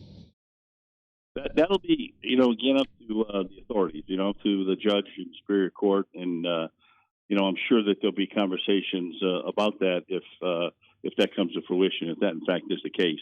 Wish harm on anybody at all for any reason. But, certainly they want to make sure that they protect him, if at all possible, from doing this again.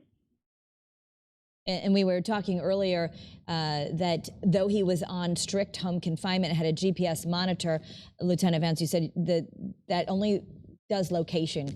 People are so used to now we're wearing Apple Watches and it's testing your pulse, and it even knows sometimes if your blood sugar is dropping. In this case, the GPS monitor would not have alerted authorities that something like that was going on, and he wouldn't have been monitored for suicide. That was not something that was on the radar for the authorities. Yeah, to the best of my knowledge, that's absolutely correct. And that GPS monitor is simplified as a tracking device to ensure that the suspect or that the accused stays within the confines of what the order was that the court thrust upon him. And while we talk to you, Lieutenant, we are looking at live pictures from Drone 3 of the mansion in Farmington on Jefferson Crossing, where Fotis Dulos lived, and actually Jennifer Dulos lived before that, before she moved out. Michelle Troconis moved in, then Michelle Troconis moved out after she was arrested. And this is actually the back of the mansion. Appears to be at least a 3-car garage, but if the drone can pan out just a little bit, you can sort of see the whole vantage point of the property. And the video that we showed earlier of the police cruisers and the ambulance pulling in, well, that would be in the front of the house. And we can see that right there. You see the driveway in the front, and there are still appears to be a police car there, actually several. And so this is where Fotis Dulos was living, and this is where he tried to commit suicide shortly, just around midday today. Lieutenant Vance, how does this affect what will be happening now from your perspective with the other cases? There are 2 co-conspirators charged in this case. Well, that case, simply stated, will go forward. We'll continue. The investigation is open, active, and I know that state police detectives are working with fellow law enforcement to try and answer the questions that are still unanswered at this time. And, searching for any leads, any information. But certainly with this case now, this is a separate, and it is a criminal investigation. And the hope here is that maybe there's something that will surface during this investigation that will help with the homicide investigation.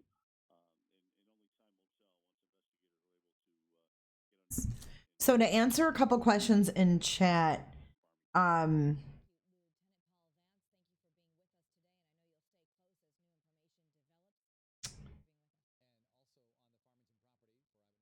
it's being reported that he does have a pulse. If you're just joining, he did try to commit suicide by carbon monoxide poisoning.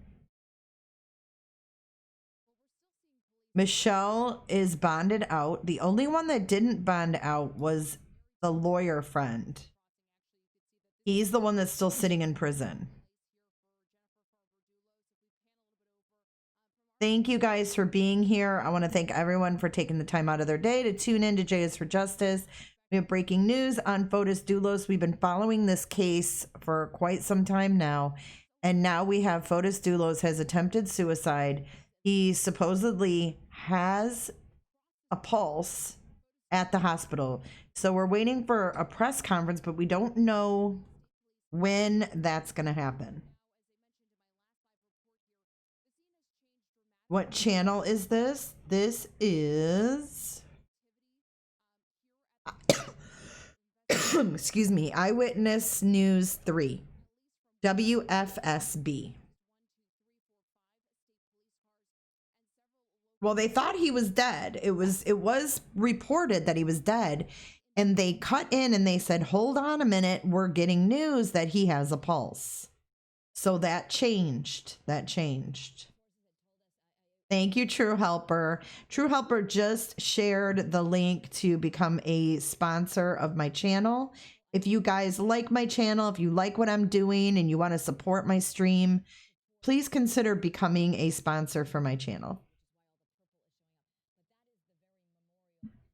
All right, I'm going to go back to the live feed and I will be back momentarily. Thank you for being here, guys. court just last week for a couple of different things, and we broke it down last week for you. The first being that he actually waived his right to a probable cause hearing. And the reason behind that, when we asked his attorney, Norm Pattis, about that, was to actually speed this process along. That he said if a judge had already signed off on a warrant, there's no need to go through this entire process for the probable cause hearing. And he said that he was hoping that this would get them to trial much more quickly, that they were hoping that this trial could actually be taking place in September. Now, the other thing that was talked about during that court appearance just last week was the conditions of his release. Now, as we've been talking about, and we've been mentioning here on our air, that when he did post bond, when he was released, there are conditions to your release, those conditions that you have to abide by in order to be out on bond, one of which being house arrest, that he's wearing the GPS monitoring device, that he's not allowed to have contact with people involved here in this case. And we heard Lieutenant Paul Vance talk about this, that house arrest is the confines of your home. And there are approved stops that he's allowed to make. There are approved places he's allowed to go. That being, at one point, work, doctor's, lawyer's office, church, if approved as well, and those stops have to be approved. And Kara, as you mentioned, the state came after Fotis Dulos because he was caught on camera actually stopping here at Jefferson Crossing, coming out to this very memorial that you could see behind me right now, that's just right at the end of the drive, and actually removing items. And Norm Pattis said that these items taunted his client. He said that even though this is a memorial to Jennifer, it taunted his client. It was upsetting to his client. And you can see, Kara, as you mentioned, there is a lot of purple here. Tied to a tree is a purple ribbon that reads "Justice for Jennifer." There are several bouquets that are placed along a rock. You can see that there are 5 purple candles here as well. There's another candle. There's 2 candles on the ground as well. And over the course of these last couple of months, when we've kind of been keeping an eye on this memorial has actually grown from just 1, maybe 2 bouquets to what you're seeing right now. And as I mentioned earlier, we've been here just outside the property for quite some time now. We actually saw a man pull up, slow down, stop, and pull over, and he came to this very memorial to pay his respect to Jennifer, that he wanted to come here and just have a moment of silence, a moment for Jennifer. But again, this is that very memorial that came into question last week. And if this was enough of, if the state had enough of an argument that this actually was in violation of the conditions of his release, and a judge, because of this, actually took work off of those approved stops that Fotis Dulos is allowed to make while on house arrest, that any business that he has to do has to be done inside his Jefferson Crossing home. And Kara, I heard you talk about it earlier, that Norm Pattis even said that one sale of one of these homes that he built with his company, the 4 Group, the direct quote that Norm Pattis used just last week is that one sale could actually right this ship. We were aware that Fotis Dulos was having some financial troubles as well, and that one sale of one of these mansions could actually right this ship. That's Norm Pattis's direct quote from last week. And again, the judge took work off the approved list for his release, all of the work needing to be done inside of his Jefferson Crossing home, and anything else that might have needed personal attention would be needed to be done by someone else. Eva, you bring up a good point. In fact, when we were going through the arrest warrants, they even put out the pie of, they were using finances even as a motive. Mm-hmm. Prosecutors have put out that he was overextended by millions of dollars on many credit lines. So we don't know, but we do know that something changed, and he was no longer allowed to leave that home, no longer allowed to create any money. And now this, that perhaps there was a problem with the backing of the bond, and that he was supposed to appear in court tomorrow. All of that certainly, I'm sure police are going to be looking at as perhaps a motive for this attempted suicide by carbon monoxide. Thank you so much for being with us, Eva.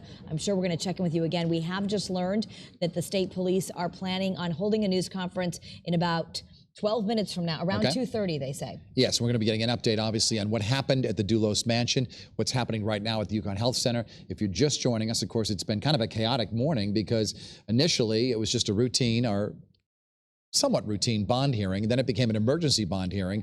We're told that police might be picking up Fotis Dulos. And then it was reported that, you reported live on air, he was getting CPR. We watched it happen as Drone 3 had exclusive video as we were just monitoring the home to see if he might be leaving. And all of a sudden, as we're looking at our Drone 3 video, we watched as personnel attempted to revive him. Now, this is what happened after. This is after they put in the tents.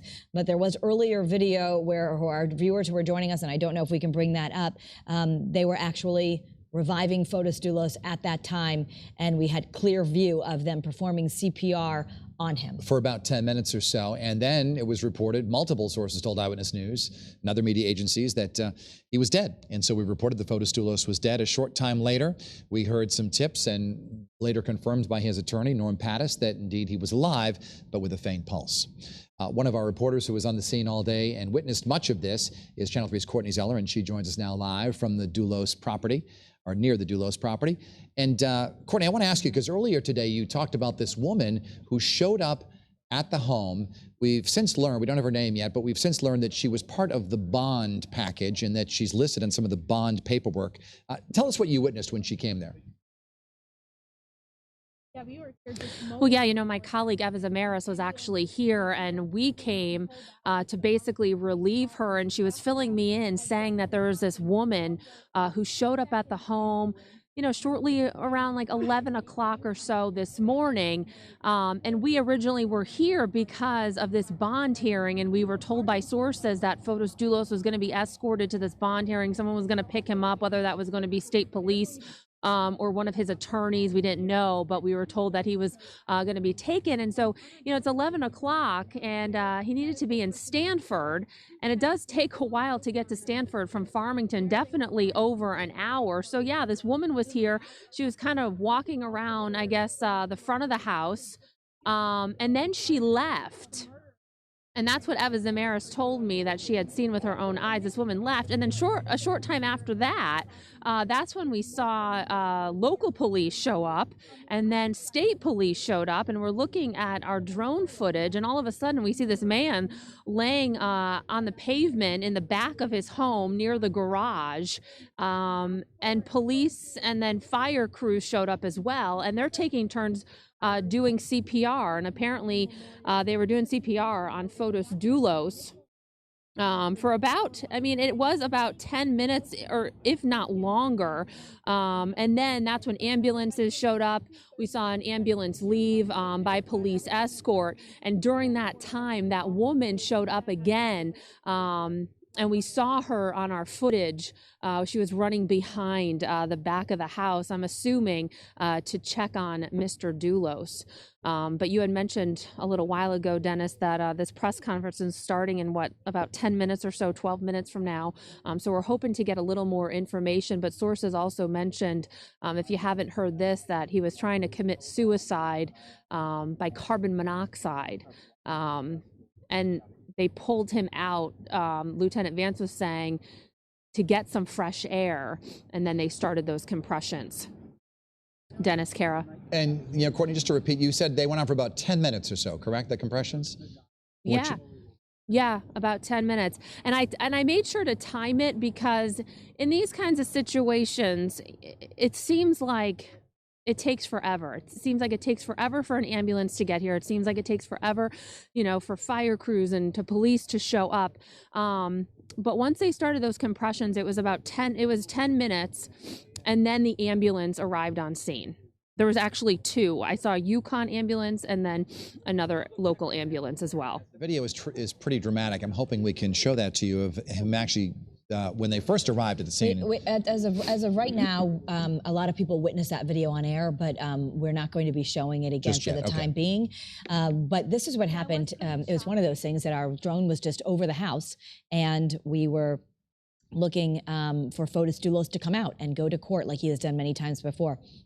What you're seeing there is exactly where the CPR was being administered. And as we heard from Lieutenant Vance, it would be protocol to pull someone out of the garage and into fresh air, because that would be something that would be necessary. as we now have heard from multiple sources, he attempted suicide via carbon monoxide by running the car in the garage. And Lieutenant Vance was saying he didn't really know of any cases in Connecticut where this has happened, but across the nation there have been some high-profile cases in which someone who was accused of killing someone committed suicide as this case progressed. I know in Boston, I'm going to say maybe 25 years ago, Charles Stewart was accused of killing his wife. And as the evidence really zeroed in on him, he committed suicide. I believe he jumped off a bridge, the Mystic River Bridge in Boston, as I recall. So these things do happen with these suspects who are, as the case progresses and the evidence seems to mount. We don't know, of course, his motives behind this, but we know that today was not going to be a good day for him because he could have had his bond revoked and be sent back to prison. The judge had warned him sternly at the last hearing, this is strike two. If I see you in here again with any violations, then I might make this a $12 million bond, which would be, of course, much more difficult to get at. Or if the financial backers had questions. This is video of when the ambulance arrived at Fotis Dulos' home earlier today. And we are expecting the news conference at, it's 2:25 now. We understand state police are going to be having a news conference around 2:30. Yes, this is Jefferson Crossing. It's a well-to-do neighborhood near the Avon line. A lot of large mansions that are there, and Fotis Dulos, of course, that was his business. He built these large mansions. And was no longer allowed to work. That was a condition of the last bond hearing. And certainly the financial difficulties were something that defense attorney Pattis had talked about and said that he would need to work to right his ship, and he was no longer allowed to do that as of the last week or so. And the bond story that was developing today was somewhat complicated because it involved a mortgage in the bank and things like that. So, well, often if you have to put up, in the $6 million bond, we know he needed about $430,000, and about $130,000 came from a family friend in cash. The rest would have to be collateral. And he's already being sued over his many properties. What cash is actually available? So that would have been something that the bail bonds company would have had to look at and see, what do you actually own that we get if something goes wrong? And we understand that was a very complicated way of all the real estate that had to be put together for that transaction. If you are just joining us, we are preempting regular programming today to bring you some breaking news about Fotis Dulos. All of this blew up, you might want to say, during Eyewitness News at noon today, and that's after it was learned that Fotis Dulos had tried to commit suicide. We are awaiting a news conference from the Farmington Police Department within the next 10 minutes or so, as these dramatic turn of events have happened, from learning that Fotis Dulos attempted suicide to having reports that he had died, to now having reports from his defense attorney that they had a pulse for Fotis Dulos, and he is undergoing some level of treatment at a nearby hospital. He was taken to the Yukon Medical Center. We don't know if that's where he's ultimately going to stay. And I know you brought up earlier in an interview with Matt McFarland that Norm Pattis is usually quite visible whenever Fotis Dulos is in the news, but today he is out of state with another client. His colleagues we have seen, Kevin Smith, who also has the ponytail, if you want to recognize, and this other attorney all the way to the right, that is Chris Latronica. He's also on the legal team. He did not speak today. The other attorney was Kevin Smith, who all the way to the left is Rich Colangelo. This is the state's attorney who is, of course, prosecuting the case. And Kevin Smith did take the microphone earlier today. He did not confirm Fotis Dulos had died. That was at a time where multiple sources had confirmed to the media via official sources that Fotis Dulos was dead. At that point, Norm Pattis had issued his own statement saying that his heart went out to Fotis's children and what a horrible day it was. At that moment, Kevin had not said anything, and whether or not he didn't want to confirm that he was dead or he wasn't sure. But now the events have changed, and that we understand from the defense team, emergency personnel had found a pulse and he was en route to the hospital. Norm Pattis released a very brief statement. Here it is. I am told Mr. Dulos is en route to the hospital with a pulse. Our thoughts and prayers are with him. Of course, we got this a little over an hour ago. And that was after he had said it was a truly sad and shocking day when Norm Pattis had been notified about the presumed death of Fotis Dulos. So much has changed since about 12:05 this afternoon. And you have to think about the Fotis Dulos children today. There are 5 of them. Yes. Of course, they lost their mother a year ago. We don't know exactly what they've been told about this and what kind of access they have to the news coverage of it. And now they hear today that the father, whom they have not seen since last May. His condition of his bond was also that he would not be allowed to have he's not allowed to talk to them. Children. So So all of the evidence that has been released in this case, up until this point, we had seen a very confident defense attorney of Norm Pattis saying the state's case was weak. We had seen Fotis Dulos nicely dressed, smiling at reporters, saying that he just cares about his children. And now this dramatic turn of events since this last revision of the bond and the financial difficulties that were coming to light. And this, for sure, we know that there was at least an attempted suicide. What we're unclear of at this hour, 2:30 in the afternoon, as we await this press conference, was he or will he be successful in that suicide attempt? Apparently his life is hanging in the balance. Yeah, the pressure on a suspect like that, you know, he's facing this mountain of evidence, harsh media coverage in terms of like criticism by some of the people about him. He's not allowed to work. And now today was, as we know, was not going to be a good day for him. It could have ended with him being thrown back into prison. And this is something that police, Lieutenant Vance rather, had been telling us, that the police, the Farmington police will be there to examine the suicide scene. That's why you saw the tarps and the tents and all the pictures and tape, and that was things will be done. That will be treated as its own crime scene. But the murder case for the presumed murder of Jennifer Farber Dulos is still underway. There are still two other co-conspirators in this case. We don't know anything about the whereabouts or comments of Michelle Troconis, who was able to post bond after she was charged with conspiracy to commit murder. We know that Kent Mawhinney is in prison, so he obviously can't release his own comments. That's Kevin Smith all the way to the right, who spoke earlier today. That's one of his attorneys. Yes, and he came to the podium just after the bond Yes. hearing. It was interesting, as Matt McFarland was down at Stamford Superior Court, the information of what had happened in Farmington needed to filter down to the court, and the bond hearing had to be suspended, the cameras taken down. It even took some time for all of those who were in the know to find out what had just transpired at that Farmington home. Let's run you that sound that we have with Kevin Smith. He spoke very briefly to reporters, including Channel 3's Matt McFarland earlier today. Let's listen. As I understand it, he is being taken to Yukon Health Center, and that's really, at this point, all that we know. Walked away from reporters and said very little. That's all we learned from him today. So we have just been hearing from police that there is going to be a news conference probably in about 5 minutes from now. We'd heard about 2:30, and now I'm hearing that that is definitely going to happen very shortly. And we just got some breaking news. Our producer's telling us that state police are confirming that Lifestar helicopter will transport Fotis Dulos, presumably to another hospital. We just don't know where at this point, and that should be happening and likely that can be from the Yukon Medical Center. This is not confirmed, but it would be very normal for Lifestar helicopter to transport from Yukon to Hartford Hospital, where they do have level 1 trauma care. Indeed. So we're going to have to wait and get some confirmation on that, or some more details on that from police. State police are confirming that that is going to be happening. We are awaiting a news conference. We're told that they would be talking to reporters at about 2:30 this afternoon, but we are hearing that that news conference is set to begin pretty soon, and we'll hear some official information from the state police. Not that what we have had up until this point, we want to make clear to the viewers, we were very careful not to report information until it was confirmed to us, but it was confirmed at one point that Fotis Dulos had died.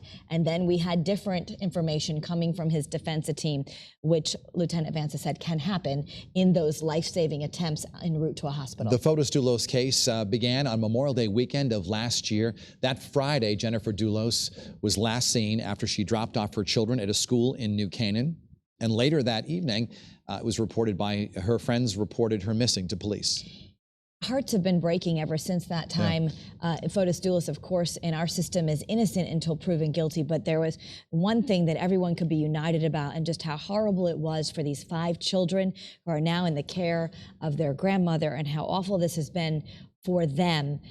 Earlier, the Jennifer Farber Dulos' family had issued a statement about how grateful they were for the tenacity of law enforcement in staying with this case. You know, there were some viewers I noticed who posted they were very disappointed to hear that he had committed suicide when it first broke, because they said, well, we'll never know where Jennifer Dulos' body is. And if Fotis Dulos does indeed know that secret, he would be taken to the grave. So a lot of people were wondering what would happen to the case after that. But he's alive, and we know that he's going to be transported to another hospital, leaving UConn Health Center shortly via Lifestar helicopter. Let's go out to Channel 3's Eva Zamaris, who's outside Fotis Dulos' home in Farmington, where she has been for much of the day and on all of these pivotal days. Eva? Well, guys, we are awaiting that news conference from Farmington Police. It's supposed to be happening any minute now, but we do know that Farmington Police will be addressing all of the reporters that are here outside of Fotis Dulos' Jefferson Crossing home here in Farmington. I'm actually going to step out of the way just to kind of paint the scene of how things look. I know that a lot of stuff has changed just in the last 2.5 hours or so. So if we could just kind of take a quick peek. So this is Jefferson Crossing. Fotis Dulos' home is directly straight in front of us. It's that brick home that you can see. There's a Farmington police officer that's parked near the entrance of Jefferson Crossing.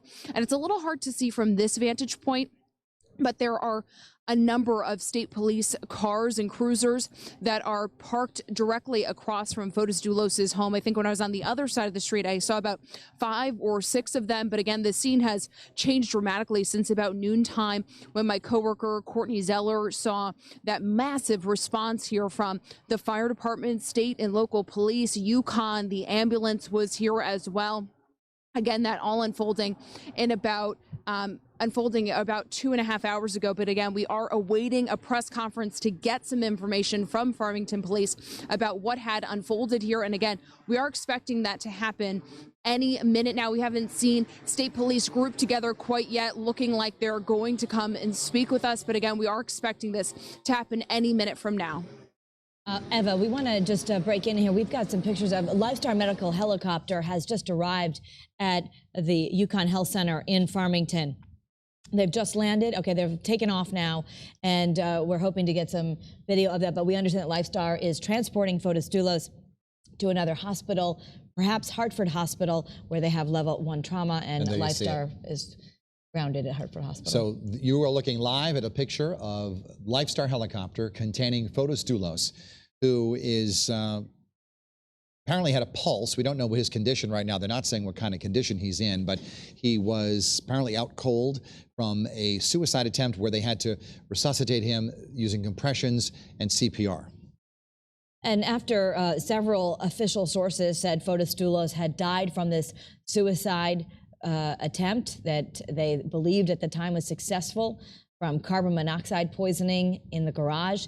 It was later reported by Norm Pattis, who had already said how sad he was, what a horrible day it was. Norm Pattis then said, nope, they have found a pulse. So this is what Lieutenant Vance was talking about, the incredible life-saving procedures we do have in place, especially in Connecticut, and they would do everything they could to bring someone back. Indeed. So we don't know where this helicopter is headed, but of course we'll keep a close eye on it. I'll let you know exactly when that is. I know that from one of our city cams, we can actually see Hartford Hospital, so perhaps we can move our Hartford City Cam to that and focus in on Hartford Hospital. We'll be able to see it if it indeed is going there. It's just gone out of our camera view there. Yeah, and we don't know exactly. We'll hopefully find out in the near future as we await this. It's landing right now. And do we know exactly what town it's landing? Where are we looking? Oh, it's landing at UConn. Okay, I thought it had already taken off. So it's landing at UConn now. We were told it had already been taken off, but apparently it took off from its initial location. So now it is in Farmington. Hard to tell when you're just looking at the helicopter. But anyway, Lifestar Medical Helicopter has now just landed at UConn, and Fotis Dulos will be transported to another hospital. We are expecting a news conference from Farmington Police at any moment, and police are saying that that is going to happen. It's forthcoming. As we look live, this is where they will be bringing Fotis Dulos to the Lifestar helicopter. While we are waiting for, and we're going to see what happens here if we can actually see Fotis Dulos coming out. So I incorrectly said that he was on board that helicopter because that's what we were told. It had already taken off, but apparently it's not taken off, and here it is in Farmington waiting to carry Fotis Dulos to his next location. And while we're watching this, Kara, we could walk people through sort of the case. We left off where that Friday of Memorial Day where she was reported missing, and we didn't know it then, but later that night, Fotis Dulos, according to police, was seen on camera and his cell phone pinged. He was in Hartford's North End dumping evidence which later turned out to contain some blood-stained items with Jennifer Dulos' DNA. we later shared with you at home as you watched us get the warrants, more than 40 pages of the arrest warrants for Fotis Dulos, Michelle Troconis, and Kent Mawhinney, and they described dozens and dozens of pieces of evidence, bloody clothing with Jennifer Farber Dulos's DNA on it, as well as many instances where they found Fotis Dulos's DNA, and they laid out the case where they believed he was lying in wait in that garage in New Canaan for her to come back from dropping the kids, and that he attacked her there. And then it's unclear exactly what would have been done with the body, but there was multiple areas of blood found in and around the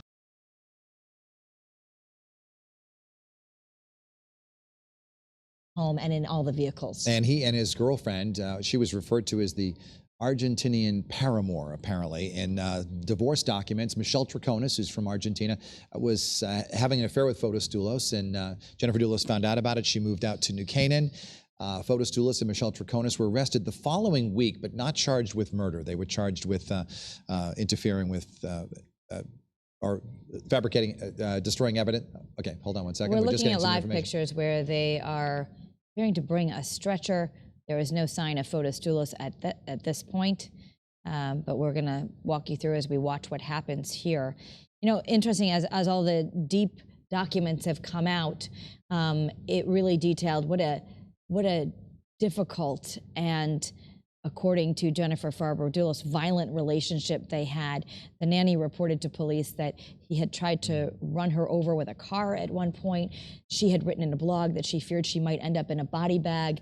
She was afraid of him. And there was a great fear, she said, of her husband, especially.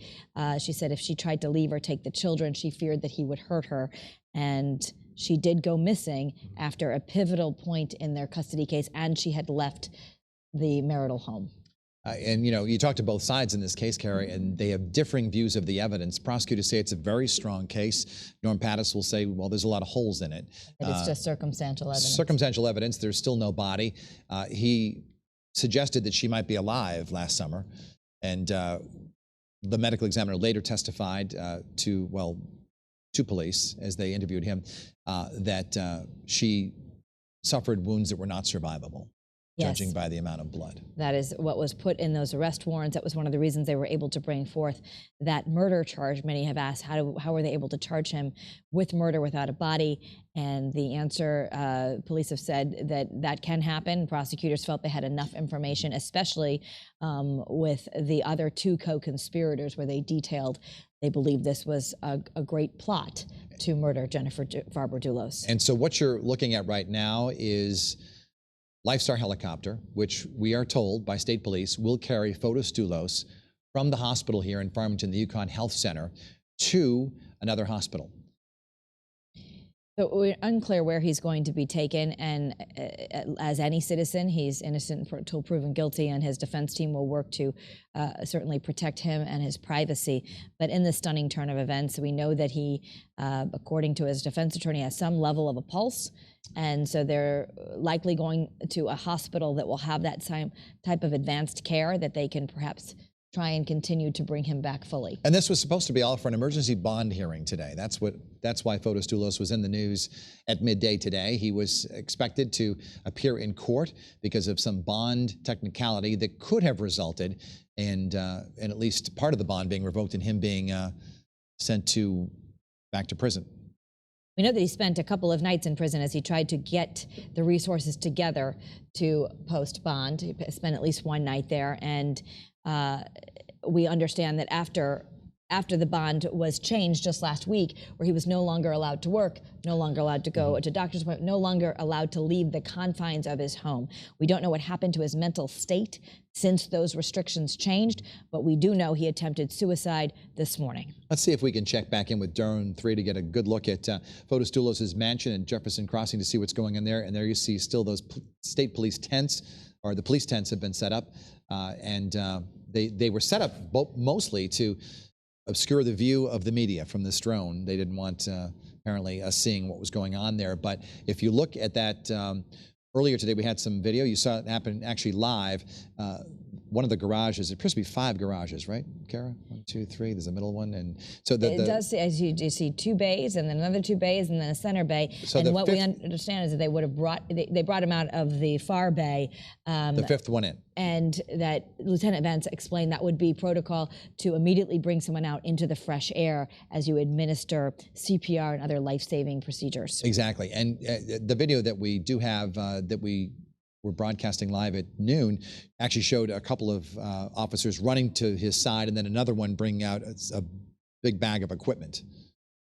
So as we await the news conference from Farmington Police, and we know we appreciate the patience of the viewers, for those of you who have been here since 12 o'clock watching Eyewitness News at noon, when you watch this break and we realized that Fotis Dulos had attempted suicide and later learned he tried to kill himself via carbon monoxide in the garage, much has happened from hearing that he was dead to now hearing that the reviving efforts perhaps worked, and he has a pulse and is en route to another hospital. I don't know if we can see if anything's happening with the helicopter at this point. At last check, Lifestar Medical helicopter had landed at the UConn Health Center in Farmington, and they're waiting to take him to another hospital. We don't know which one or why. I am just getting some information from someone close to the Fotis Dulos team who is saying that he will be flown to Bridgeport, to the hyperbaric chamber there.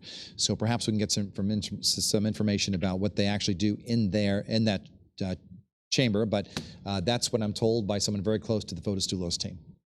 So as we await that information, I was just hearing from our producers, we have another resource available to us.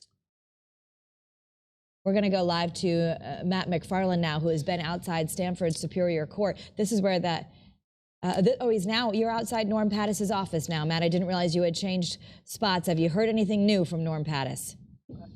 We have not heard anything new. We were told that Norm was out of the state today dealing with another client. That's why co-counsel Kevin Smith was at Stamford Superior Court earlier in the day, just to sort of rehash what you guys have been laying out here this afternoon. We were all there, a lot of the media. Kevin Smith was there as well, expecting Fotis Dulos to arrive for a 12 o'clock emergency bond hearing. The issue was that there was some concerns over the security of the bond, the $6 million bond. The company, the insurance company that put it up had some concerns over the collateral. That was supposed to be why they were going to be there this afternoon to sort of talk about it.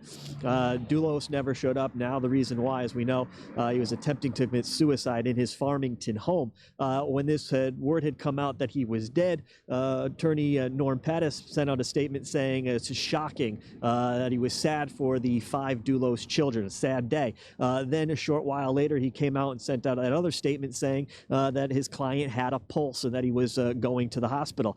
We had heard from Kevin Smith on the way outside of Stamford Superior Court as he was leaving the building. Did not say much, spoke very briefly with reporters that were gathered there for that bond hearing, saying that he would not confirm sort of the Mr. Dulos' apparent status, but he did say that he was being taken to Farmington Medical, the UConn Medical Center in Farmington, where he is now being transported. So again, this is sort of fluid situation. Still waiting to see if we will hear any more updates from the defense team.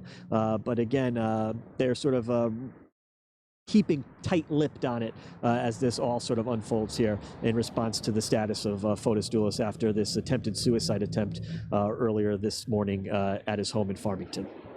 Alrighty, thank you, Matt McFarland, and we'll keep in touch with you as we await this information. Dennis, you had just learned that he was being brought to Bridgeport to the hyperbaric chamber, which is often used. It's an intense oxygen chamber. Yes, it does. It helps you, your lungs take in more oxygen than you could through normal breathing. And the one in Bridgeport, from what their website says, holds up to 6 people. So, and it also is used for other things, but in this particular case would be used to get more oxygen to the lungs. So that is coming from a source close to the Fotis Dulos case, that we understand that perhaps Lifestar Medical Helicopter will be taking him there. We are waiting for official confirmation from Farmington Police on many things, and we had heard from them that they were going to be having a news conference about 2:30, which is why we have stayed with you throughout your afternoon programming. And you know, police are also understandably going to be trying to see what they can say and what they can't, given that this is a murder case, given that the criminal cases are still ongoing. Wonder if it's possible we can check in with Mike Savino in Farmington. Is that possible at the UConn Health Center to get a perspective from him as to what he's witnessing there in terms of the helicopter and Lifestar helicopter and the ambulance that was just there? We're going to check in with him as soon as we can get him up and ready to go.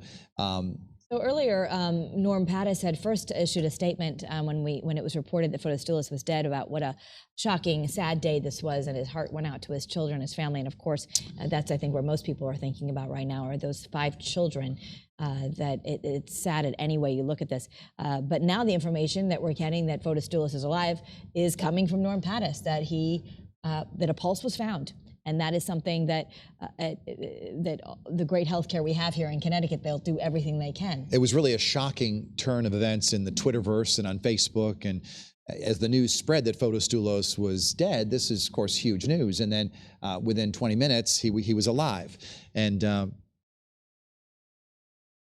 as we look apparently live survived the suicide attempt at first. We're looking right now at, this is not live pictures, but this is from earlier, Drone 3. And this is our aerial view of underneath those blue tents was where we witnessed live on TV, emergency personnel and police trying to administer CPR to Fotis Dulos. At that point, when we watched live on TV, we weren't sure. We just knew it was a man on the ground. We didn't know it was him until later. We are not showing that video at this time. We are showing you what's happened after, which is that area where they were trying to revive him has become a crime scene. We won't know until state police tell us exactly what happened inside that house. But we do know that a woman came to the house, Courtney Zeller reported, and Eva Zamaris reported, went into the house and then ran out. So whether she discovered him, we just don't know. We want to go live now to the Farmington Police. They're bringing us a news conference, which hopefully will answer a lot of questions. Let's go to Farmington right now. They are preparing a setup right there. There you see Brian Foley. He is with State Police, and presumably he'll be one of the speakers here. Not sure who this woman is. They're gathering on the podium. I understand it's about 2 minutes away before they're ready to actually speak to us. But we are waiting official word to see what's transpired in this shocking day in the Fotis Dulos murder case, from an attempted suicide to an announced death. To an announced death, to now understanding that they are trying to save his life as he is en route to another hospital via Lifestar medical helicopter. So when Norm Pattis said it was a truly shocking day, it truly is. Yeah, and perhaps we can talk to a doctor sometime during our coverage this afternoon about just what happens when someone is without oxygen for that long, and what happens after you are brought back to life. What does a faint pulse mean exactly, and what does the hyperbaric chamber mean? And I'd like all those questions that I can't answer for you right now because, of course, we are not physicians. So what we can say is that the police are about to bring a news conference, and when we talked about the hyperbaric chamber, that's a source close to this case saying that's where he would be brought. It is, according to the Mayo Clinic, it's a place where air pressure is increased to 3 times higher than normal air pressure to infuse oxygen into a body. So whether or not that will be enough, and we know for sure that his life hangs in the balance. We also know from Lieutenant Vance that the case goes on. And he said even at this moment, they are investigating day in and day out. They are still gathering information to solve the murder of Jennifer Farber Dulos, and that this suicide will be treated as a separate criminal event. And there are still so many unanswered questions about this case. And of course, the biggest question is, where is Jennifer Dulos's body? So that is something that that of course police can't answer at this point. We also don't know, and I'm hoping the police are going to tell us. I can now go to police, and we're all eager to hear from what they have to say at the Farmington Police Department, but I believe state police are there as well. Let's listen in. This is the scene outside Jefferson Crossing. This is the neighborhood in Farmington where Fotis Dulos lived. Jennifer Dulos lived in that house as well, and then she moved out. Michelle Traconis moved in. And there you see someone from Farmington Police and Brian Foley from State Police, and they will be talking to reporters. Let's listen in. This good? Yeah. Everybody good? Just want to get some notes out here if you don't mind. Yeah, sorry. Okay. Good afternoon. We understand you guys want information, but this investigation is very preliminary at this point, and there's only so much that we can release, okay? Today at about 11:54 hours this morning, officers from the Farmington Police Department were asked to respond to Mr. Dulos' residence for a well-being check because he was late for a court appearance today. When officers responded, they could see through a window that Mr. Dulos was sitting in his vehicle and he had obvious signs of medical distress. Officers forced entry and immediately began to perform life-saving measures. Medics responded from the East Farmington Fire Department, Yukon Health, and AMR ambulance to assist with those life-saving measures. Mr. Dulos was transported to Yukon Health by ambulance, where he is now listed as critical condition. This is a cooperative investigation with the Farmington Police Department, the Connecticut State Police, and the Connecticut State's Attorney's Office. Again, very preliminary right now. The investigation is just beginning, and we expect to have an update later this evening. Was there a note at all that might have indicated that this was a suicide attempt? Yes, it's way too early for us to confirm any of that right now. We heard he was in a helicopter going somewhere from Yukon. Can you confirm any of that, or is he still at Yukon? I at this point, he is still at Yukon. Yes. Can you talk about what he might be being treated for? Carbon monoxide poisoning. What was the original call that led authorities to this property? Just to check on his whereabouts and his well-being, because he did not show up for a court appearance today. He was late. We saw a woman here on the property. She was here earlier this morning around 11:20. She was here for about 10 minutes, and then we saw another woman here on the property. I mean, can you give any indication? I believe it was the same woman. Can you give us any indication who she might have been? I can't right now. It is too early in the investigation. Again, we expect to have some updates later this evening. He is with detectives. You said carbon monoxide was in the garage or in the house? He was located in his garage in his vehicle. Okay. What kind of medical treatment was he given here at the scene? Typical life-saving measures, CPR. Anyone else? And when you when these life-saving measures were going on, I know my coworker Courtney Zeller was watching this all unfold. I think she counted about 10 minutes that this was happening. I mean, at what point was there a sign of life that you were then able to transport him? I mean, what was that effort like for you guys? Typically, CPR will be performed for a period of time. If there is any type of life present, the patient would be transported to the hospital, and that's what happened today. I don't have the exact time of when they determined whether or not Mr. Dulos had any signs of life. I'm Taylor DeCello from Fox 61. Are they going to be keeping him at Yukon Health Center?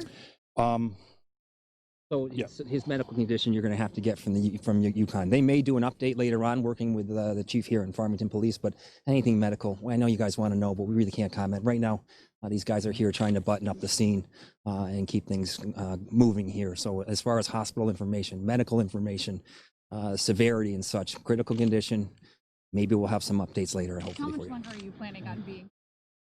We expect to be here for a few hours, and that will depend on where the investigation leads. Can either of you talk about what actually is happening here at the scene? So, go ahead. At the scene right now? Yeah. Yes, we are, how do we say this? We're investigating. Detectives are interviewing witnesses, and there are some legal considerations that are taking place right now.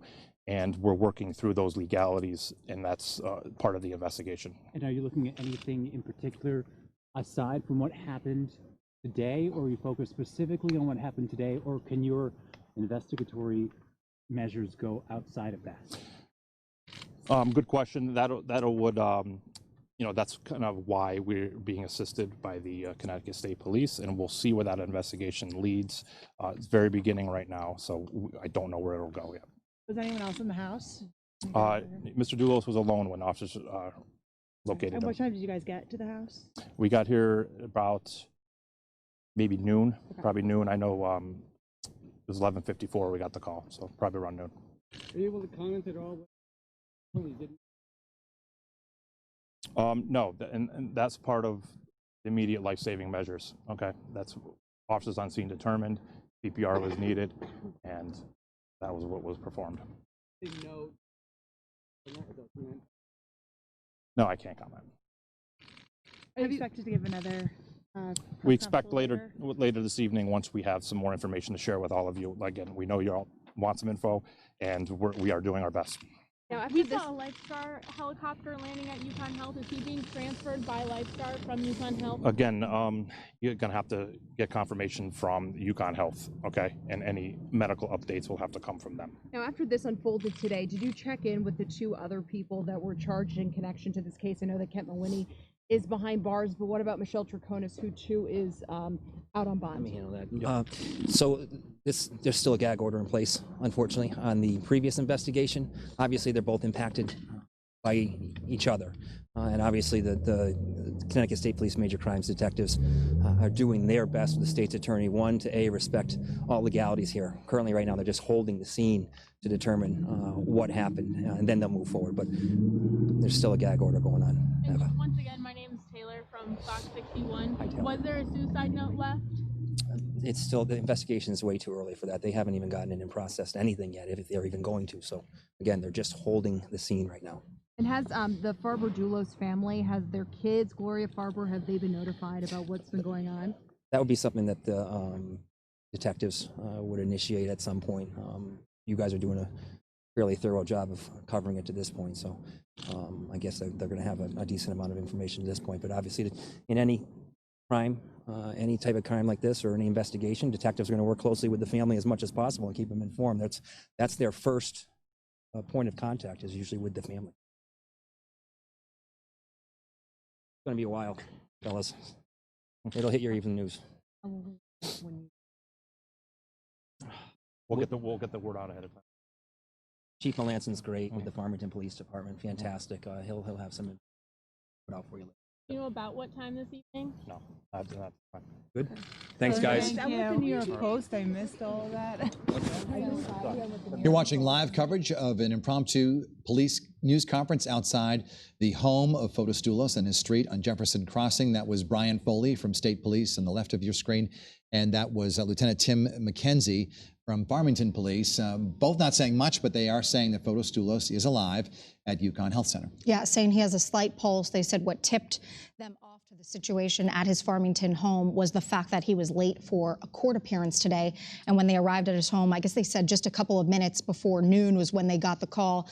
They arrived and found him in his vehicle in the garage, and he's suffering from carbon monoxide poisoning. And they began compressions and CPR. I wonder if we can check in with Courtney Zeller or Ever Zamaris, because they might be able to fill in some of the blanks right now. I know they were just at that news conference, but I know one of the questions was as to how he was initially discovered or how they knew that he was in there. There was a woman who was seen running down the driveway earlier today. We know that she was part of, we don't know her name quite yet, but she's part of the bond package that was put together for Fotis Dulos. She is an indemnitor, we are told, and she was spotted by our reporters there, and so would love to know exactly what she found, if she was the first one to find him and then call police. Absolutely, and you heard reporters there trying to ask police about that, and they remained tight-lipped, saying they are talking to her, but wouldn't release her identity. They also wouldn't comment about whether Fotis Dulos, who has a slight pulse, is still at Yukon Health Center or is potentially being transferred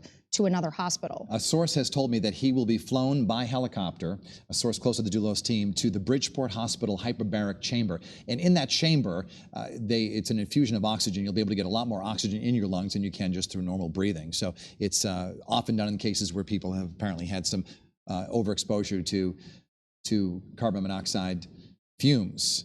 And here you see the Lifestar helicopter still parked on the grass there at Yukon Health Center. So I wonder if he's brain dead, right? Like, if he's brain dead, I don't think he'll make it. They're still saying it's a very slight pulse. So I think they're doing any kind of measures they can to try to reverse the situation.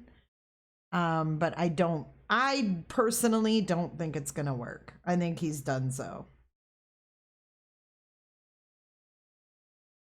I feel like if he tried to commit suicide by carbon monoxide and he was found unresponsive and they had to revive him, we don't know how much, oxygen, how long he was without oxygen.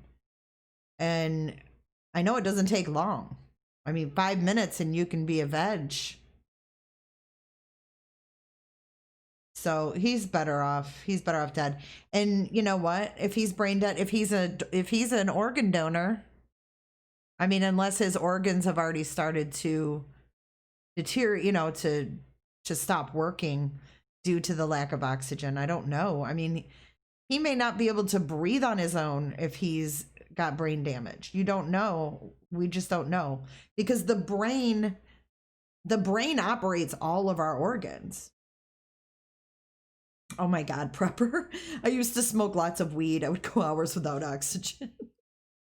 But the brain controls all these different functions. And if you have slight brain damage, you might not be able to breathe on your own. So, I mean, who knows? I mean, I guess it depends on whoever's making the decisions for his health. Who would be the one? I know his mother's dead, right? So I don't know who would be his next of kin. I don't know who he's got.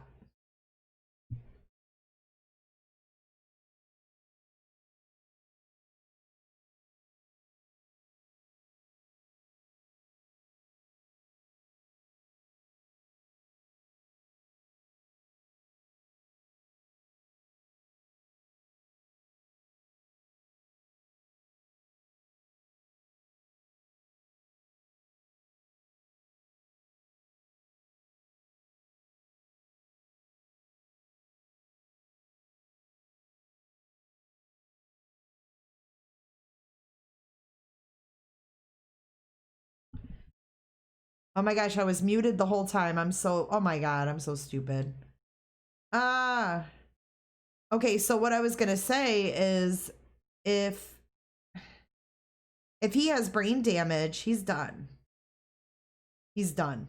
And he only has a slight pulse. So it doesn't look like, he's doing very well. And I don't know if you guys heard any of that. Isn't that weird? I didn't even hit my mute button and it went muted again, for Christ's sake. She's just reiterating the press conference that we just heard. What you talking about, Willis? Okay, turn it up. All right, I'm going to go back. I'm going to be in and out because I am doing something else at the same time. So I am here. Thank you guys for being here. And I'm going back to the presser.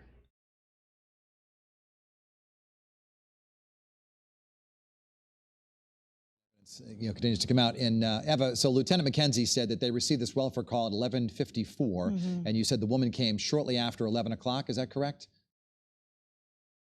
Yeah, I actually texted our newsroom around 11:18. That was the exact timestamp of that text message, because we were here, and I think Kara's the one that mentioned it a little bit earlier today, that we did know that this bond hearing was happening around noon. So we were here about 9 o'clock this morning. We arrived here right outside Jefferson Crossing, where Fotis Dulos does live, waiting to hopefully get some images, some video of him leaving his home to actually go down for this hearing today. And it was around 11:18 this morning that we actually saw a woman in a gray sedan pull in. She actually pulled into Fotis Dulos' house, and within about 10 minutes or so, we actually saw the same woman, the same car leaving from his home. So within about 20-25 minute time frame, this is when this all unfolded.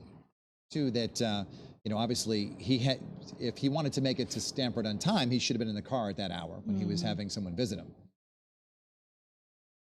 But perhaps, yeah, I think we timed it out that for us to get to Stamford from our studios in Rocky Hill, it usually takes us about an hour and 15, an hour and 30 minutes. So in theory, if Fotis Dulos is trying to make it there for noon, he would have to have left probably around 9:30, 10 o'clock, given traffic and just how far away Stamford Court is. I think, Eva, also common sense would dictate that this woman who showed up on the property at 11:20 probably went to the door, knocked on the door, rang the doorbell, didn't hear from anyone, and then left. I would presume that she was not the one who triggered that initial call at 11:54, because you're talking about really a 34-minute time gap right there. Yeah, and we don't know what transpired, Aaron. It's unclear at this time if she actually made contact with Fotis Dulos, if it was just a door knock. But again, we were able to time out about 10 minutes between the time that someone was in this home and someone left this home, that it was about 10 minutes. And again, that welfare call and that response from police coming around 11:54. So it's unclear if contact was made with Fotis Dulos when she was here at the home or not. Again, this is still very much a preliminary investigation. Investigators are still looking into all of this. But again, Farmington police were telling us what actually triggered their response here was the fact that he had not shown up for his bond hearing. So it's unclear whether it was maybe the state, the court that actually made that call saying, hey, you know, he's not here. We haven't seen him yet. We don't know who made that call that actually then ultimately led Farmington police here to his home to check in on him. Excellent. All right. Eva Zamaris, thank you so much in Farmington for that information. We appreciate that. We'll be checking with you a little bit later on. All right, Eva, thank you. And also the family of Jennifer Dulos did issue a statement, but did not address the latest situation with Fotis Dulos. I think, again, they have remained extremely classy throughout this entire ordeal. Yeah, we're probably going to get some sort of statement from them, I would presume, sometime later today, because I know that another source has told me that they received a call, the family spokesperson, from a police person who told them that Fotis Dulos was dead today. So now we know that he's not. And if you're just joining us, he is at UConn Health Center awaiting transport by Lifestar helicopter to another hospital. A source is telling me that it's Bridgeport's hyperbaric chamber, which is often used for overexposure to carbon monoxide because it helps infuse your lungs with a lot more oxygen than you can take in through regular breathing. And he was found alone in his home. No one else was in the house in Farmington. He was found in his vehicle in the garage, suffering an apparent suicide and carbon monoxide poisoning. This happened around 11:54 when police received the call. They got there just about noon. He was supposed to attend a bond hearing today in Stamford. Excellent. Channel 3's Mike Savino is right now. He is in Farmington. We can check in with him right now to see what's going on there. Mike, can you see the helicopter from where you are? Yeah, it's actually right back that way behind me. We're still waiting for it to take off. Actually, in fact, several minutes ago, an ambulance came out to take a stretcher from the helicopter, headed back to the hospital. So we're waiting for that ambulance to come back. Police and authorities on scene aren't confirming who is going into that stretcher, but who's going into that Lifestar. But obviously, we're hearing elsewhere that it is Dulos. Also, we're waiting for confirmation from the health center to see if they'll tell us where, in fact, he is being taken. But we're still waiting for the ambulance to come back with that stretcher from the Lifestar. It's probably a specialized stretcher that fits into the Lifestar. So we're waiting for them to come back and transport him. When the Lifestar was landing, there was actually some fire and some police out here that were blocking off traffic because the Lifestar does have to land out here as opposed to a helipad on top of the building or something else that you would normally typically see at a hospital. So even traffic in and out of this entrance was locked down while we were waiting. So obviously we'll probably see something like that again. But, you know, again, we're just waiting on details here from UConn about what the status is, as we're also getting information from police. Difficult from your vantage point to see everything that's going on at that hospital, but have you seen any sign of Dulos' attorneys at all today? We did see one of Pattis's associates. We talked with him when he got here, but he was getting the same information that we had. He hadn't really heard, at least what he was telling us was that he hadn't heard any updates on status other than that Dulos was here. He wasn't aware of any transfer. He went inside to see if he could get more information, and we have not seen him come out. Obviously, when he comes out, we'll try to talk with him, see what he knows. But we do know that one of Pattis's associates is here at the hospital checking on what's going on. Mike, I see a police vehicle over your left shoulder there. Can you kind of paint the picture of what the scene is like there? Is there a lot of media? Is there a lot of fire and police personnel? Are there onlookers? What's the situation? Yeah, there's certainly a lot of media right here. We're at one of the entrances to the health center, and you know, there are a few other onlookers, as you can imagine. As people are driving by, they're stopping to see what's going on. Some have even asked reporters what's going on. If they've heard the news, they've been asking us for updates. But right now, the emergency crews that you see are largely for crowd control. Again, when the Lifestar is going to take off, they'll probably have to block off traffic again, just as they did when it landed. So they're kind of just in position, waiting for things to happen, waiting for the ambulance to come back for the transport, and focusing on crowd control when that happens. Mike, thank you very much. We, of course, will be checking in with you as the day goes on. Mike Savino at UConn Health Center. If you're just joining us now, it all began today just around during the noon news. As a matter of fact, they were reporting that Fotis Dulos was due in court for a routine yet emergency bond hearing. It's routine in the sense that these things do happen, but an emergency hearing because there was a problem, a technical problem with the bond. And then all of a sudden, our Drone 3 captured a man being pulled out of the garage at Fotis Dulos' mansion, and they started administering CPR. And of course, we later learned that that was Fotis Dulos. This is the scene where it happened. Just where that blue tent is where the CPR was administered. And there are 5 garage bays there, and that is the one closest to the main section of the house. He was pulled out there, and they put up these tents afterwards, mostly to obscure the view of the media.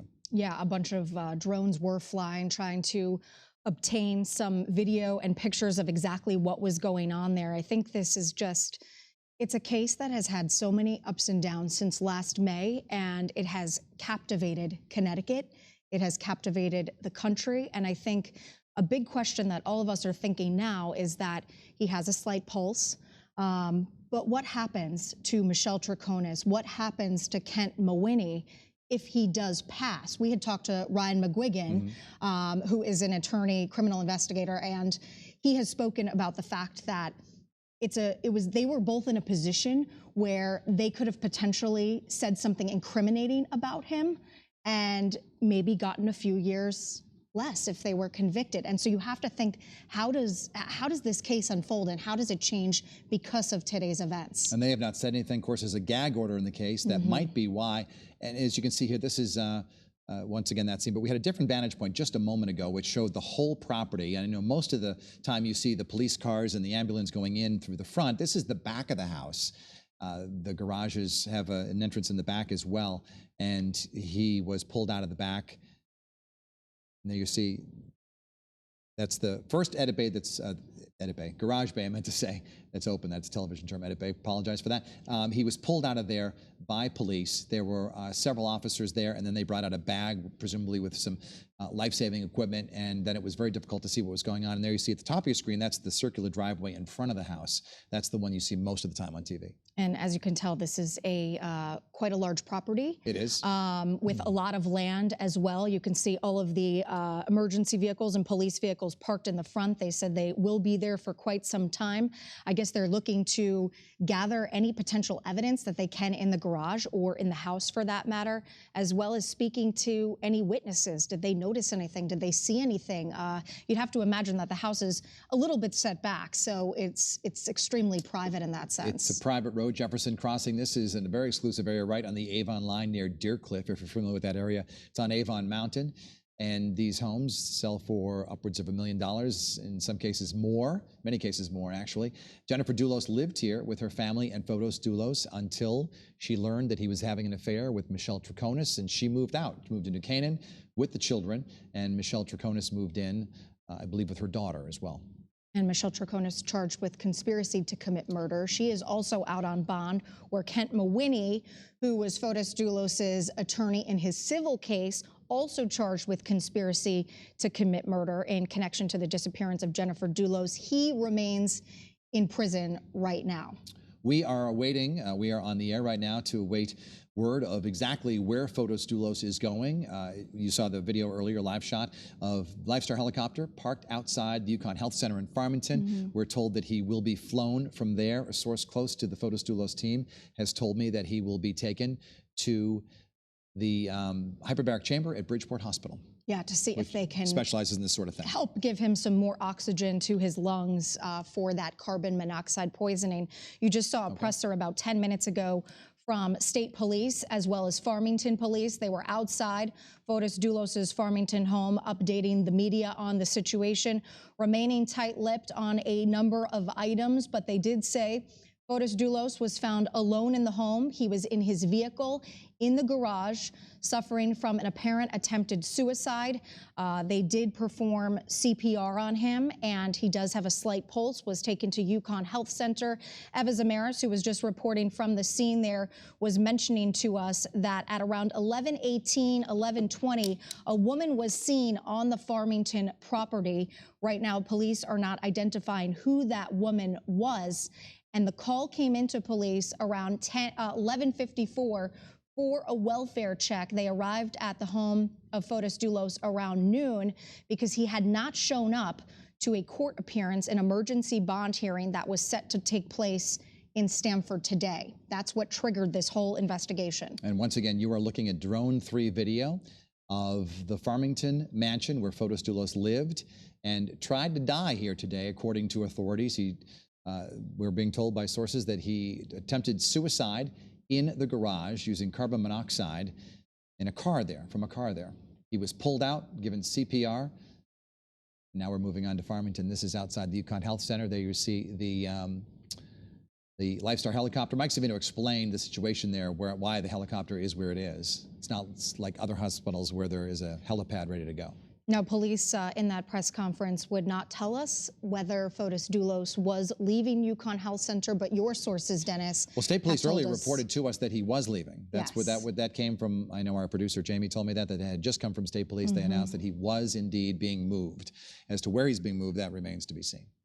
So that helicopter is on standby. You can see fire department right there, ambulance, as well as other emergency personnel attempting to lock down this scene there, prevent onlookers from really stopping and creating any kind of commotion. You see a little movement there, but that Lifestar helicopter is ready to bring Fotis Dulos, apparently your sources are saying, to Bridgeport. This is what I was told by my source. And because of the layout here, we assume maybe he'll come by ambulance to that helicopter because it's not right next to the emergency room or wherever he's being treated right now. It'll be interesting to find out, too. Earlier, there were reports that he was deceased, and then we learned that was not true, that he had a slight pulse and was being brought to UConn Health Center after CPR was performed, I believe police said, for about 10 minutes. And now they will be looking to bring him to that hyperbaric chamber in hopes of providing him with some more oxygen and hopefully so that he would be able to survive. Detectives and investigators certainly still have some questions for him, namely, where is Jennifer Dulos' body? That is the big unanswered question in all of this. And if he does, obviously innocent until proven guilty, but if he does know where she is, that secret would have gone with him today had he been successful in his suicide attempt. You have to think also that just a few days ago, he was in court for an issue with him violating the terms of his bond. He was on house arrest, but he was given the ability to go to work. He was given the ability to go to the grocery store as long as he had permission to do so. But on one day, on his way back to his home, he apparently touched and removed some items that were supposedly a memorial to Jennifer Dulos in front of his home, and that's why he was back in court, because obviously that was something he was not supposed to be doing. Something appears to be happening here. They might be holding up a sheet to prevent the media from seeing exactly what is going on here, unless that sheet is for the stretcher, but I don't think so. I think they're probably, this is often done to protect his privacy. Protect the privacy of the patient, first of all, and obviously there are reporters lined up. That's exactly what they're doing. They want to conceal what's going on here, but so this, again, no confirmation of this, but we are told that Fotis Dulos is going to be being flown, so he could be in this ambulance.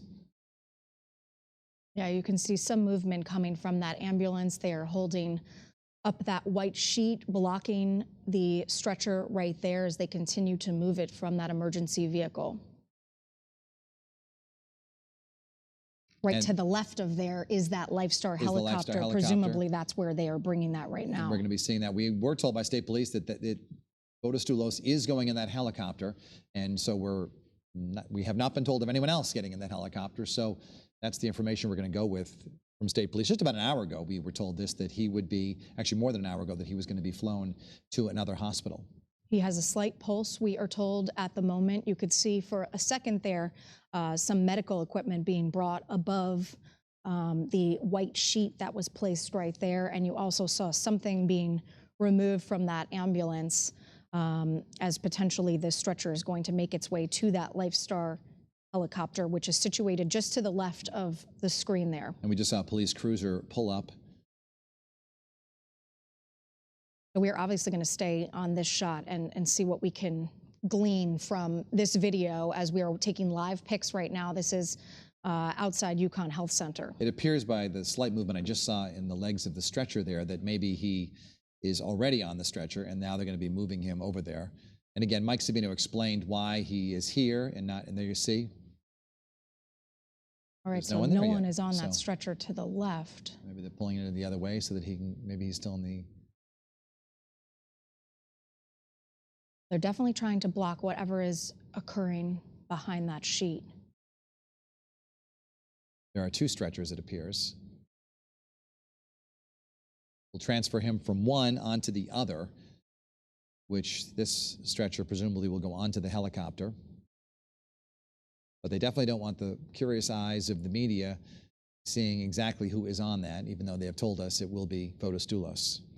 Fotis Dulos, 52 years old. He is the accused killer in the case of Jennifer Dulos, accused of killing his wife over Memorial Day weekend last summer on that Friday of Memorial Day weekend. He was arrested on other charges the following week, but not arrested for the murder until just a couple of weeks ago.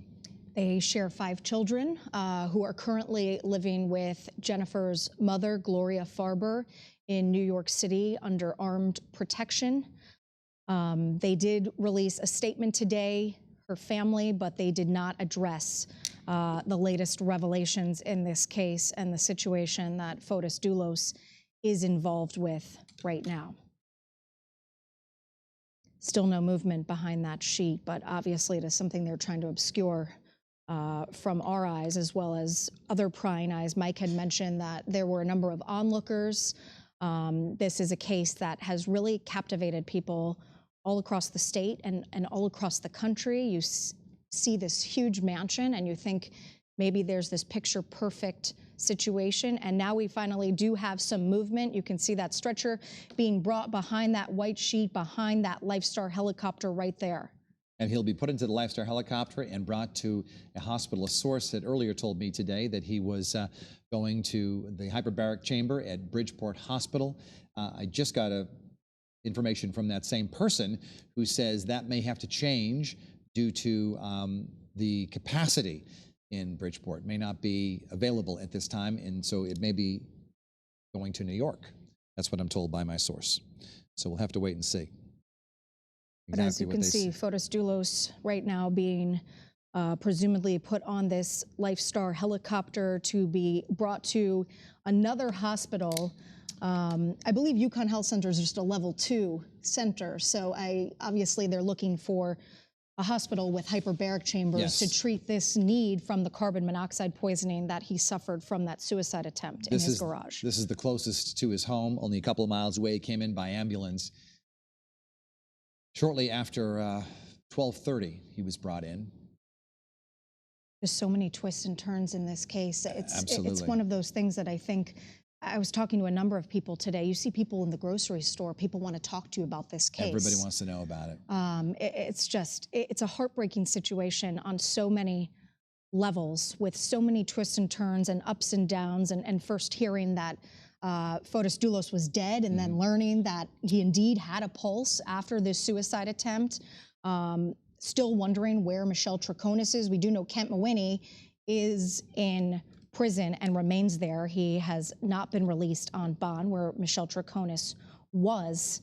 But this is just something that has interested people, and still no sign, Dennis, as you mentioned, of Jennifer's body, although a lot of evidence was collected by police, and that was laid out in those pages and pages of arrest warrants where we learned about the dumping of clothes and other evidence in Hartford that was seen on surveillance video. Police, as we know, were searching the trash for weeks trying to comb through, very difficult job, looking to capture any evidence that they could. Investigators have worked painstakingly on this case to try to bring justice to Jennifer Dulos and her family. And the graphic you see on our screen says, Fotis Dulos has pulse after suicide attempt. That has now been confirmed by police. Initially, what had happened was after it was announced, multiple sources had told us and other media organizations that he was dead. Norm Fotis came out and said, no, he has a pulse, he is alive. And of course, state police confirmed that along with Farmington police in that brief news conference you saw live on Channel 3 just about 45 minutes ago. You just saw the doors close on the Lifestar helicopter. This is at UConn Health Center, where Fotis Dulos was transported from his Farmington home, which is very nearby, after his suicide attempt. He was just taken from that ambulance behind a white sheet to obscure our vision and give him some privacy, as well as responders there. And he was loaded onto that Lifestar helicopter, potentially going to now a hospital in New York, Dennis. Absolutely. This is what we're hearing from someone very close, member of, someone very close to Fotis Dulos has told me this. This is where he's going to be headed. It is still a very serious situation. He remains in critical condition with only a slight pulse after the suicide attempt.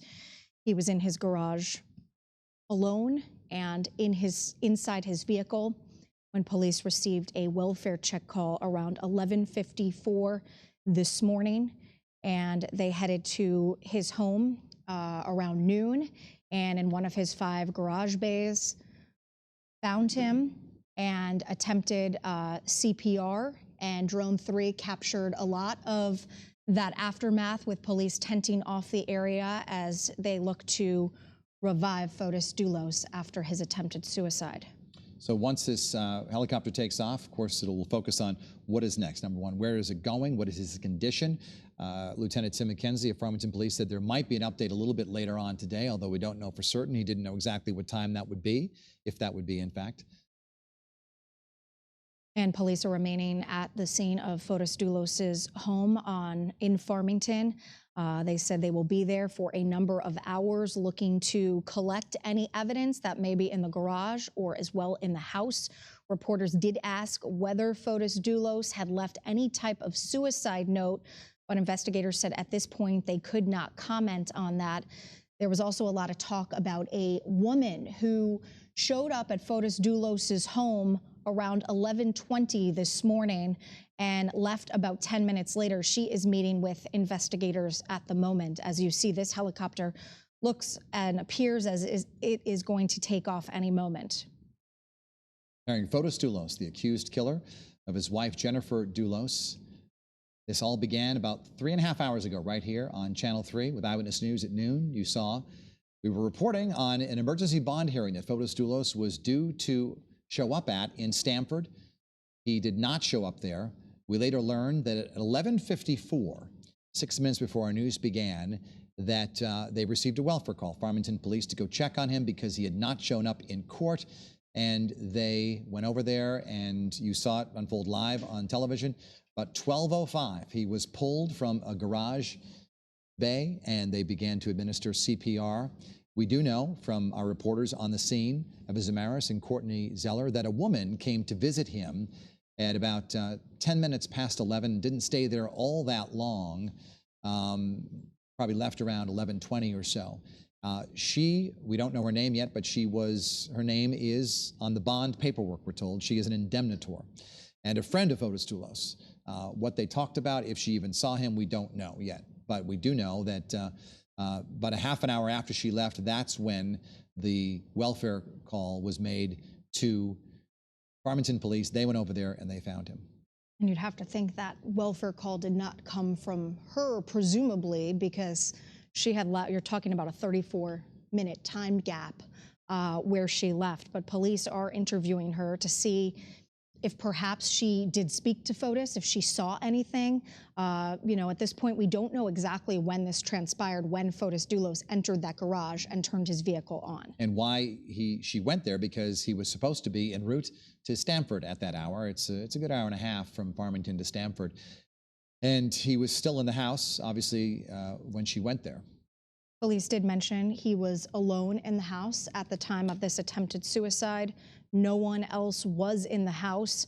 Eva Zamaris and other reporters were asking about the status of especially Michelle Troconis, Fotis Dulos' girlfriend, and where she may be. She is out on bond after being charged with conspiracy to commit murder. Kent Mawhinney, Fotis Dulos' attorney in the civil case, also charged with conspiracy to commit murder. However, he is in prison right now. He was never able to get out on bond.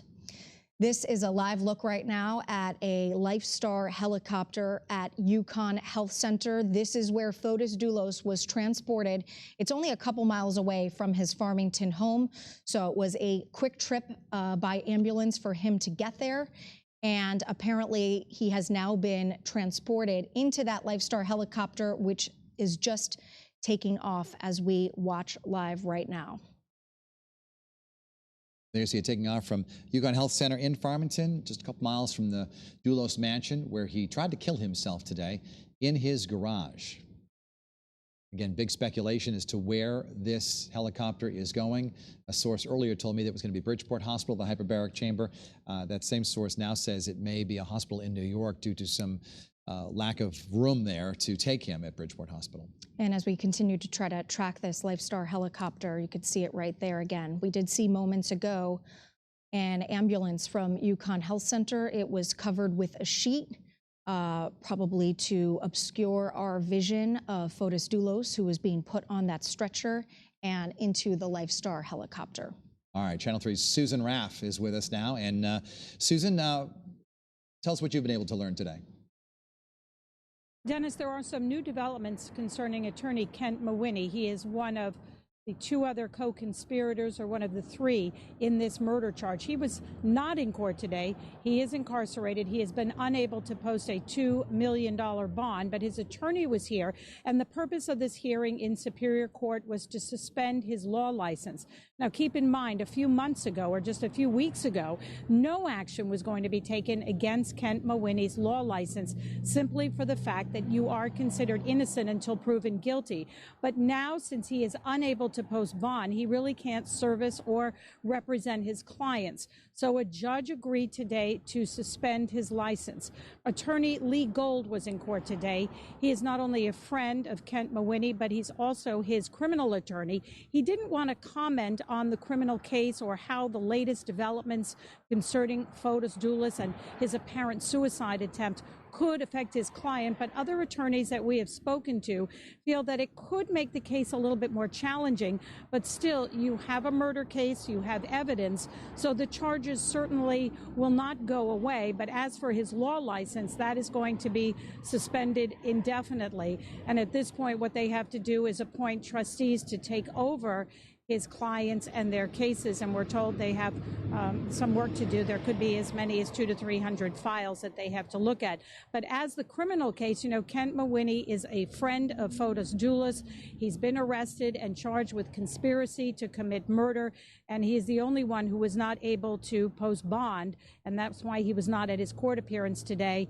But his attorney definitely did not want to talk about the criminal case or how these latest developments could affect the case going forward. I bet he did. Thank you. Outside Hartford Superior Court for us today. And I think that's what everyone wants to know, Dennis, is that a lot of us are thinking immediately, how does this affect Michelle Troconis? How does this affect Kent Mawhinney? And I'm sure that's on their minds, their attorneys' minds, and everyone who is hearing this. It obviously is going to play a big factor as this case moves forward. And if you're wondering why we haven't seen Norm Pattis today, because normally anytime Fotis Dulos is in the news, we do see Norm Pattis. He is out of state handling another client right now. His colleague, Kevin Smith, made a brief statement to reporters earlier today confirming that he was at the UConn Health Center. That's really all he said, and then he walked away. And again, you have to remember that there is a gag order in this case, and so they do have to remain tight-lipped on a lot of these issues. What we want to do right now is head to Matthew Campbell. He is live for us at Hartford Hospital. He just recently spoke to a doctor about exactly what happened with Fotis Dulos in this attempted suicide and carbon monoxide poisoning and the steps to potentially revive him. Matthew, what can you tell us? Yeah, Aaron and Dennis, just a few minutes ago, you saw that helicopter taking off, going to an area hospital. And this is all because of this attempted suicide and carbon monoxide poisoning. And we do know that because Fotis is in critical condition, that exposure is known as a high-level exposure. And the effects from a high-level exposure can be seen within an hour, sometimes even minutes. And the doctor that we spoke with wanted to know, what some of the symptoms Fotis was experiencing. She says that he likely experienced confusion, vomiting, lightheadedness before possibly and likely passing out. And when first responders first got to the Farmington home, they saw through a window Fotis in medical distress, and they immediately started performing CPR. And that CPR you saw unfold live on Eyewitness News at noon. And what you saw first responders doing then was actually saving Fotis's life because a faint pulse was detected. So we did want to find out what that meant, what a faint pulse could signify here in this case. And the doctor says that, everything is done on a patient-by-patient basis, but it is a concerning sign because it does mean that the pulse likely was lost for at least some time. But the thing that no one knows, not even the first responders, is the duration that the pulse was either faint or possibly not there at all. So the duration is definitely key. And what you're seeing right now with Fotis being flown to an area hospital, one that does contain a hyperbaric chamber, we wanted to know what that meant for him as well. And so that is, the doctor says, to delay the consequences of the carbon monoxide exposure.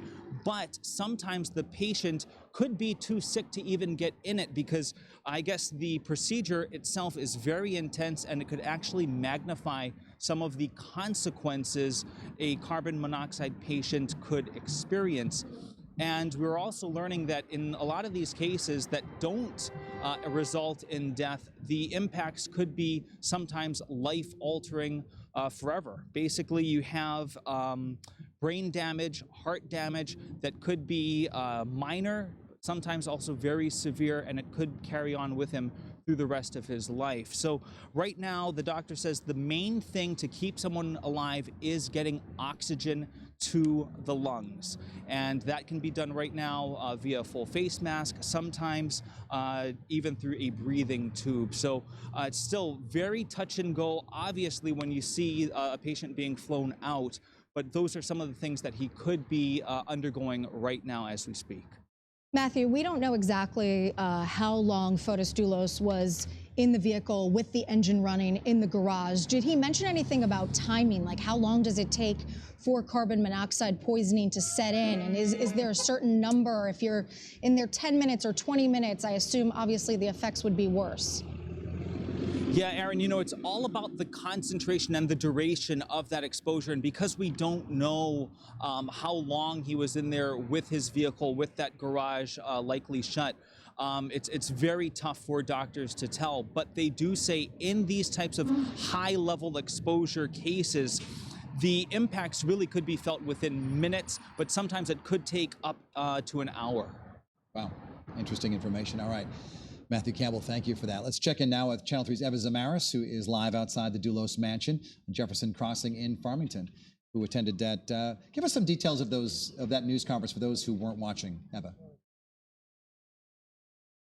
Well, Dennis, Farmington Police as well, State Police, just gave us just a brief kind of update about everything that was unfolding, maintaining that this is still very much an active investigation. They're still in their preliminary stages of this all. And actually, just really quickly to point out, a mobile lab, almost like an emergency services, one of those very big trucks from Newington, actually just showed up here at the scene just a couple of minutes ago, indicating that they've got a long road ahead of them tonight. Farmington Police even saying that during their news conference a short time ago. So just to quickly reiterate what we have already reported here on our air, Farmington Police say that it was actually a welfare check that triggered them to come to this home, to Fotis Dulos' home here on Jefferson Crossing in Farmington. Now, as we've been reporting throughout the day, that he actually had a bond hearing that was scheduled for today, and when he didn't show up, that is actually what triggered that phone call. And again, Farmington police responded to the home here around 11:54. Now, when officers did arrive here, they were able to see through a window. You just heard Matthew Campbell say this, that Fotis Dulos was actually inside a vehicle inside his garage showing medical distress. They forced entry into his home, pulling him out of that vehicle.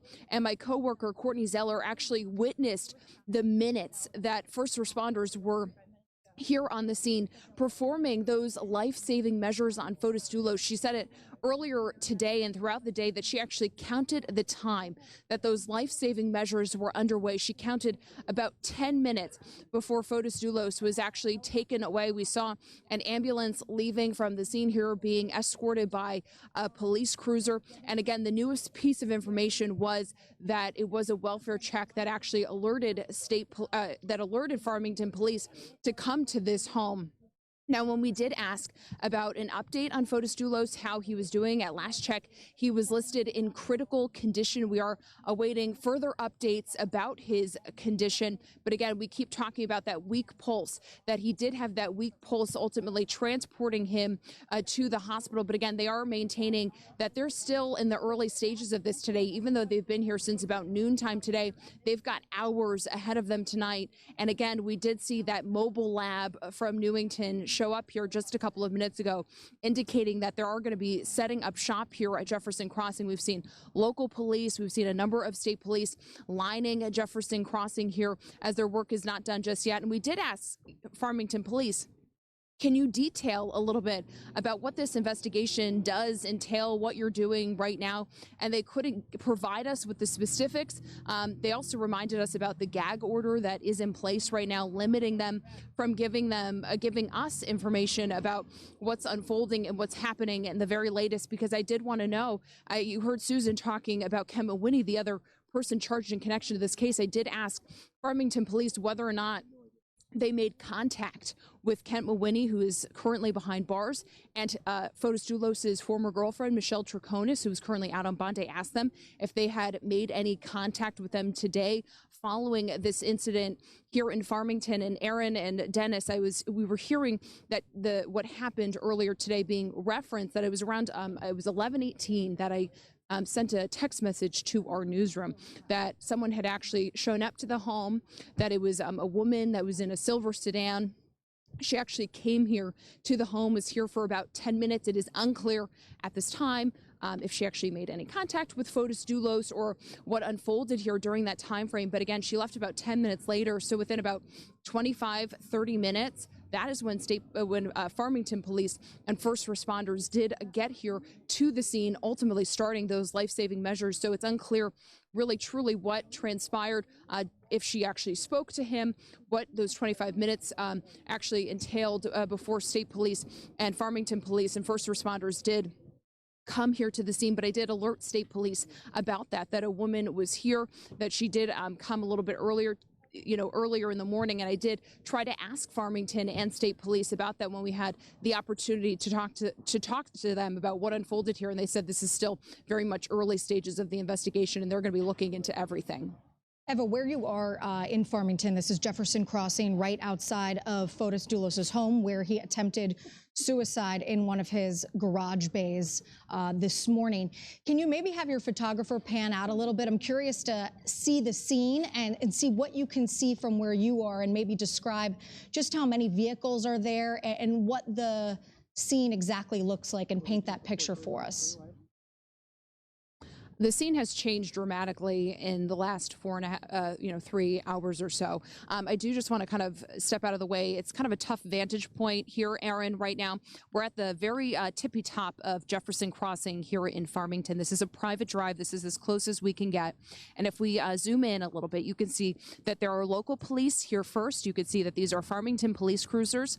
And that brick house that you can actually see right now, not far from where we're standing, not far from Street View, that is the Dulos mansion here in Farmington. And this is ultimately where all of this took place. This is where Fotis Dulos has been living. This is where at one point Michelle Triconis was living as well. Now, this is where everything unfolded. And it's a little bit hard to see. If we had moved to the other side of the street where we were previously, you can actually see the line of state police cars that are parked from the other end of the street, across the street from Fotis Dulos' Farmington mansion. When I was over there, I could see about 5 or 6 state police cars as well. You could see another Farmington police officer is here. This is a state vehicle that's currently following them as well. We've seen state and local police cruisers coming in and out of this private drive all a day long. And again, things have definitely quieted down as they're now in the investigation phases of it all. But again, a big, almost RV-sized truck from Newington just came in here. And when we've seen these trucks before set up at other emergency scenes, it is when first responders need a space to not only warm up, but to continue, their investigation, process what's going on. And it's kind of the indication that they're setting up shop for a long period of time. And that's exactly what's going to be happening here. We did ask Farmington police how long they were planning on being here, and they said many, many hours. So their investigation, like I said, is just in the early stages. And I have just another question about the woman who visited. So 11:18, she was there about 10 minutes. You did the math, 11:28, she roughly left. The call came into police at 11:54. We don't know the woman's name yet, but we do know that she was a friend of Fotis Dulos and that she is part of this bond package. Her name is on the bond paperwork, correct? Well, we're still waiting more information from Farmington and state police about this, Dennis. I did ask them if they had any indication as to who this woman was. I didn't get an answer, and only reiterating that they needed to continue their investigation. So it's still unclear at this time who that woman is. But again, when we did see her earlier today, and after this started to all unfold, we worked quick to alert state police that we did see a car come in earlier this morning, again around 11:18. I sent that text message showing someone that had actually come to Fotis Dulos' house. We don't know who she is, if she made contact with him, and then if ultimately what happened in between that time frame of then them coming to the house again, because we do know that welfare check was triggered. We still don't know who made that welfare call, who said, hey, Fotis Dulos did not come here for his bond hearing. So we don't know who ultimately placed that call, that something potentially was wrong and he needed to get checked up on. In Farmington, outside the Fotis Dulos mansion at Jefferson Crossing. We thank you for that information. We'll check in with you a little bit later on. I also want to mention we just did get confirmation from Bridgeport Hospital that they are not expecting Fotis Dulos to be taken there. They say they do have a hyperbaric chamber, but it is strictly for wound healing. There is some speculation, as you mentioned, that he is being taken to a hospital in New York. Hyperbaric chamber, yes. But we are waiting for confirmation on that. So right now we do want to go back to Channel 3's Mike Savino. He is outside of UConn Health Center where that Lifestar helicopter carrying Fotis Dulos took off just a few minutes ago. Mike. Yeah, it was here on scene for a little over a half an hour before it took off just a few minutes ago, as you mentioned. Actually, it landed, an ambulance had to bring a special stretcher to the emergency room where they were able to then transport him and take off. Again, that took about a half an hour. So we're actually waiting for some details from the UConn Health Center. We're getting an indication that they will be putting out a statement in a few minutes. We're not exactly sure what it is that they'll be confirming. Obviously, we're getting information from state and Farmington police as well. But they did tell us that they don't expect to confirm to us where Dulos will be taken. Obviously, we just heard from Bridgeport Hospital that they are not expecting him there at their hyperbaric chamber. So we were working to find out where it is that he is headed. But it was quite a scene when the Lifestar was here. Obviously, there's plenty of media here, not just local media, but we're seeing media from New York City and even some national media here, even just onlookers coming out with their cell phones, getting their own pictures and video from people who work here, even just traffic driving through here. When it landed and when it took off, police and fire here at the UConn Health Center actually had to block traffic to allow for a safe landing zone for that Lifestar. The helipad is just over my shoulder. It doesn't land on the building like you would typically imagine at a hospital or a pad that's near the building. It's actually right over there is where the helipad is that the Lifestar landed on. So right out here in the open. So they had to block off traffic to make for a safe landing here. We're watching as that Lifestar helicopter took off live. From your vantage point, what we saw is a stretcher being brought out of an ambulance, covered by a white sheet, and then put into the Lifestar helicopter. From your vantage point, were you able to see anything else? No, our vantage point obviously was obstructed by that same sheet that you guys are seeing. Obviously, that sheet was there so that people can't see what is happening. So it was blocking us as well. We did see, as you saw, they were loading some equipment. There was a second stretcher there. That was the stretcher that was in the ambulance initially. They took that out to make room for this stretcher that came out of the LifeStar. So that's why you were seeing a second stretcher there. But that sheet was obstructing our view just as much as it was obstructing yours.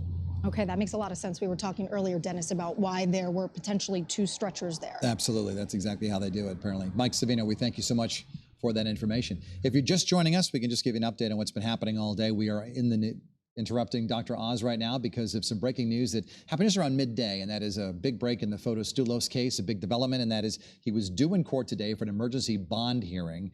He didn't show up.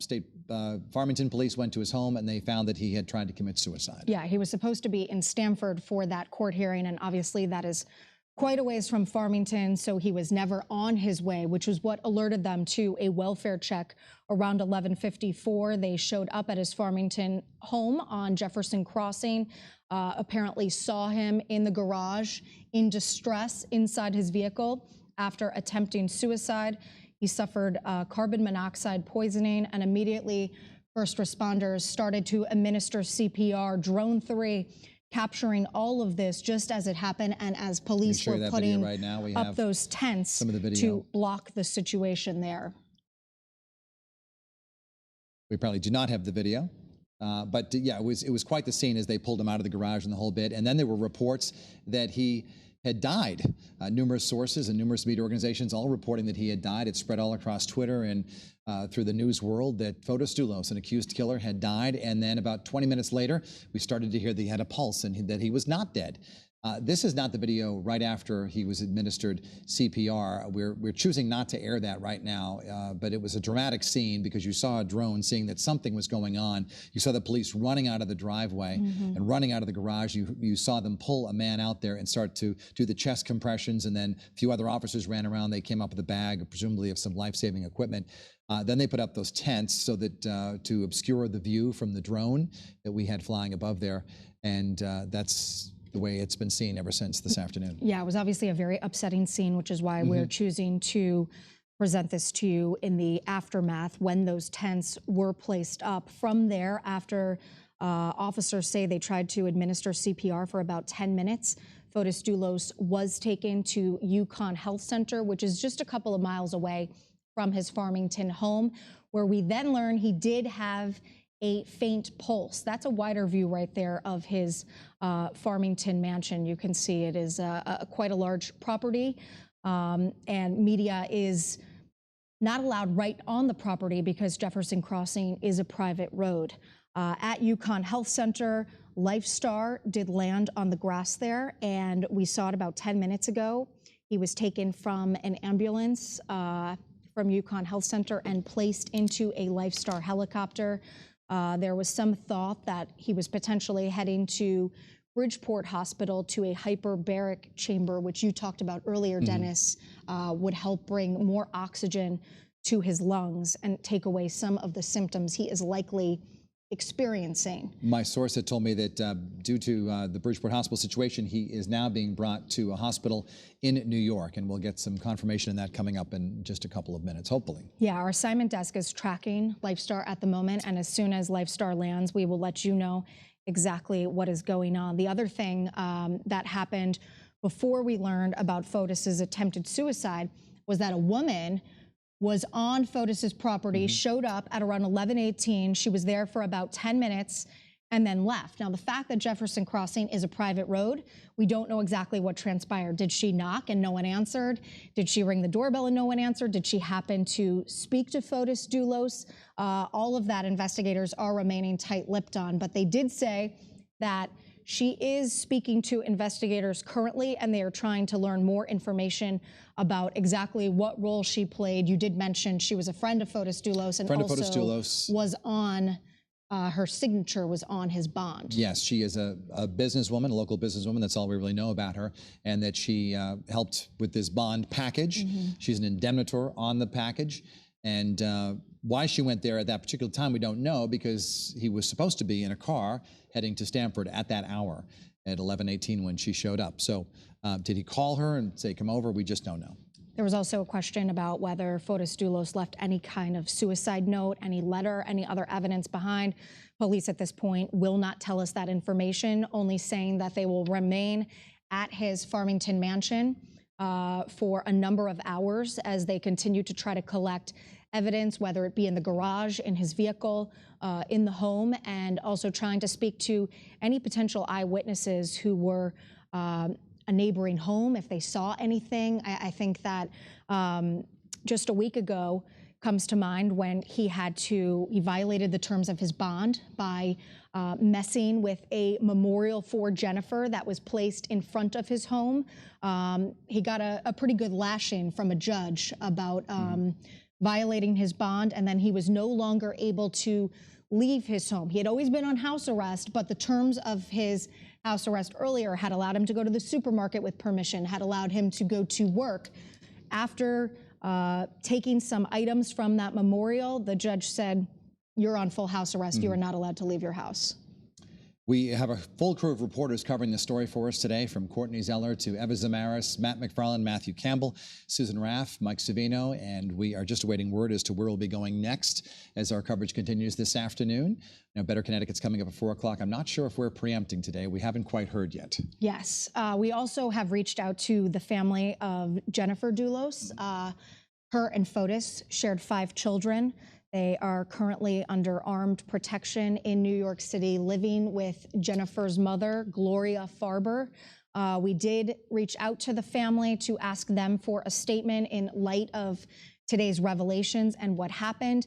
They did release a statement, but it was similar, if not the same statement that they had sent out before, and they did not address anything that happened today with Fotis Dulos. Obviously, a lot of new developments today. At one point, we were hearing reports that Fotis Dulos was dead from an attempted suicide, and then we learned that there was a faint pulse, and now he is being transferred as we speak to a hospital, we believe, in the city, New York City, to be placed in a hyperbaric chamber and help alleviate some of the problems caused by that carbon monoxide poisoning. And once again, we are perhaps going to be hearing from police a little bit later on today.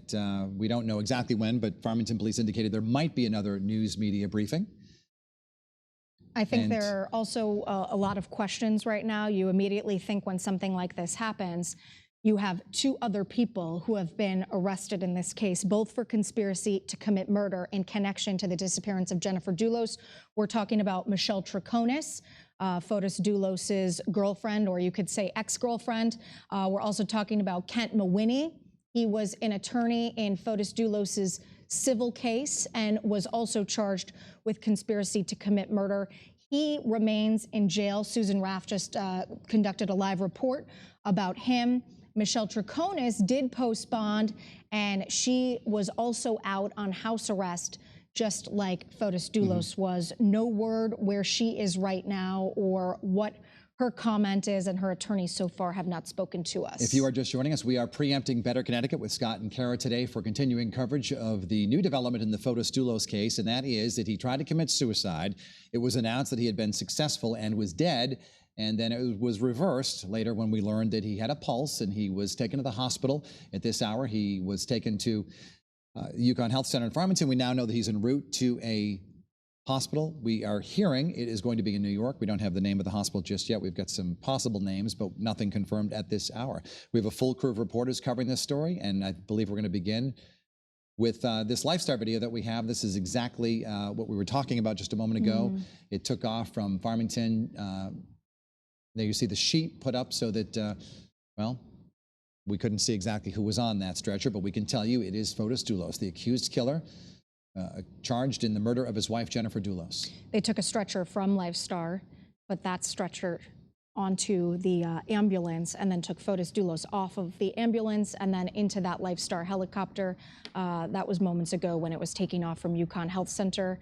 First reports was that he was going to be taken to Bridgeport Hospital, but we are now learning he is most likely being taken to a hospital in New York City where he will be placed in a hyperbaric chamber if possible. Matthew Campbell mentioned that he had spoken to a doctor at Hartford Hospital who had said that it is quite an intense procedure to be placed in a hyperbaric chamber.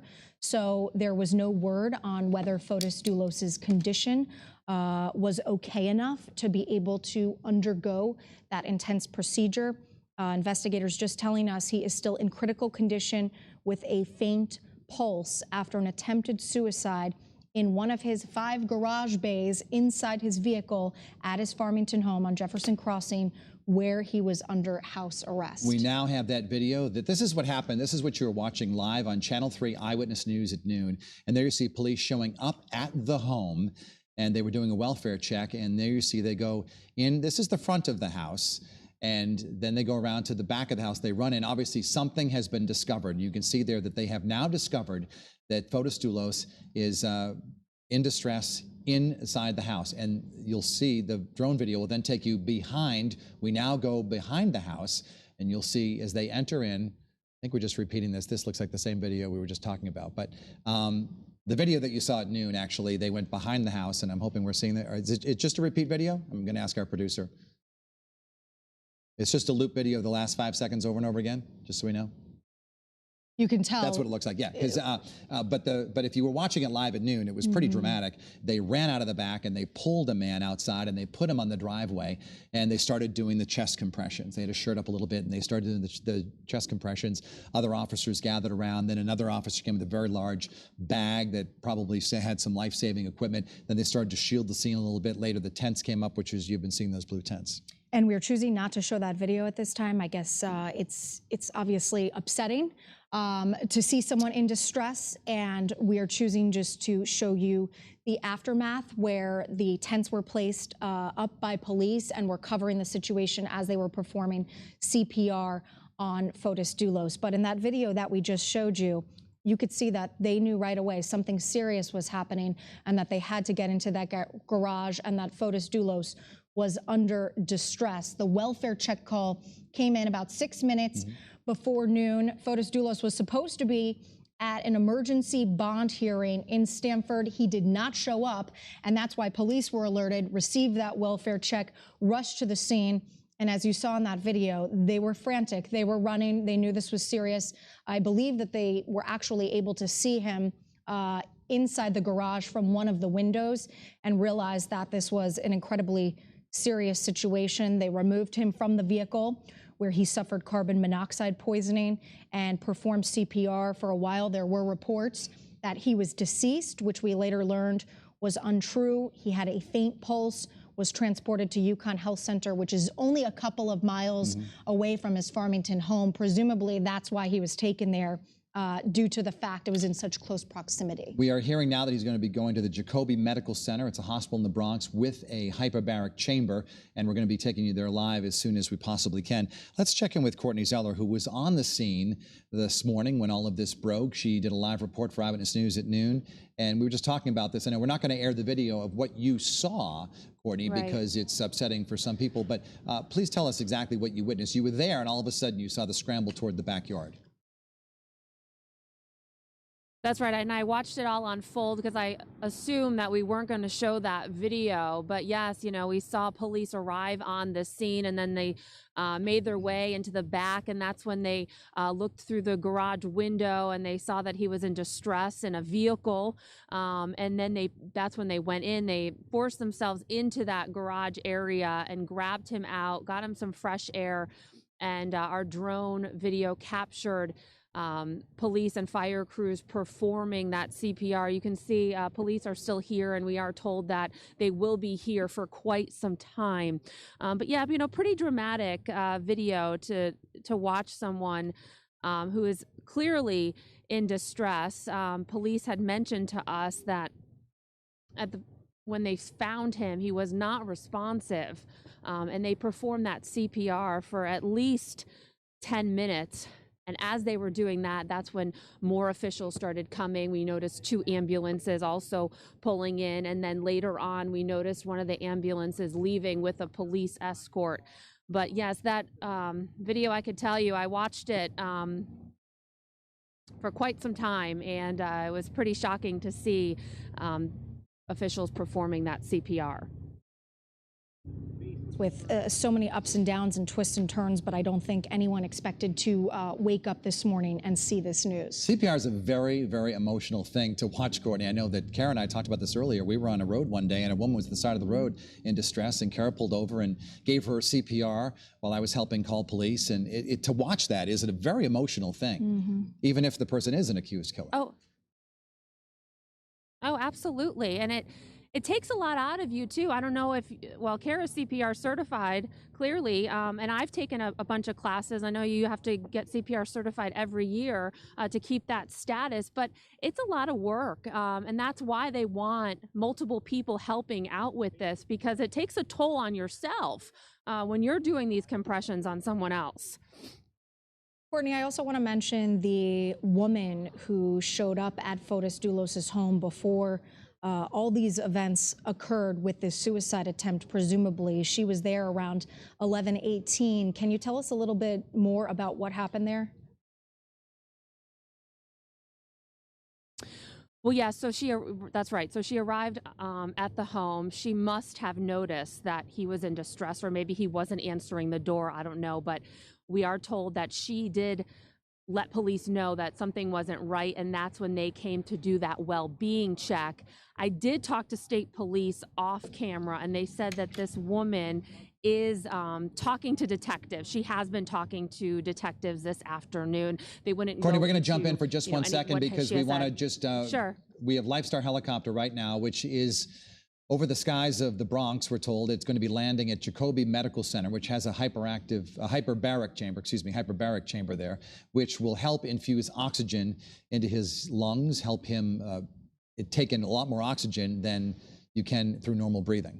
This is a live look right now at Lifestar helicopter carrying accused killer of his wife, Jennifer Dulos. This is Fotis Dulos traveling in that Lifestar helicopter. We are told in critical condition with a faint pulse at the moment after an attempted suicide at his Farmington home just before noon today. Now you see this helicopter is going to be landing at the hospital, and that's where he will be treated. We haven't heard anything official about what's going to be done there, but there is a hyperbaric chamber there. We saw that helicopter take off from UConn Health Center. That's where Fotis Dulos was taken initially after police performed CPR. It is only a couple of miles from his Jefferson Crossing home in Farmington. That is why he was taken there. Obviously, they felt the need for him to be transported to a hospital that could greater take care of his needs from that carbon monoxide poisoning. And that is why he was taken by Lifestar, flying right now in the Bronx, set to arrive any second at Jacoby Medical Center in the Bronx. You could see the helicopter flying extremely low right now, looking to make that arrival at the medical center any second now. Time, obviously, of the essence when you're dealing with a situation as serious as this. We do not know how long Fotis Dulos was inside his car in the garage with the engine turned on, but we do know his pulse is faint. He is in critical condition, and this is a very serious situation. This all began around noontime today. He was expected in court in Stamford and did not show up, so it's 6 minutes to noon. A welfare call was made to go check on him, and Farmington police went over there. We do not know who made that welfare call. That'll be interesting to find out. We do know that about a half hour earlier than that, he was visited by a friend of his at the house. She was there from about 11:18 to about 11:28. She is part of the bond package put together for him.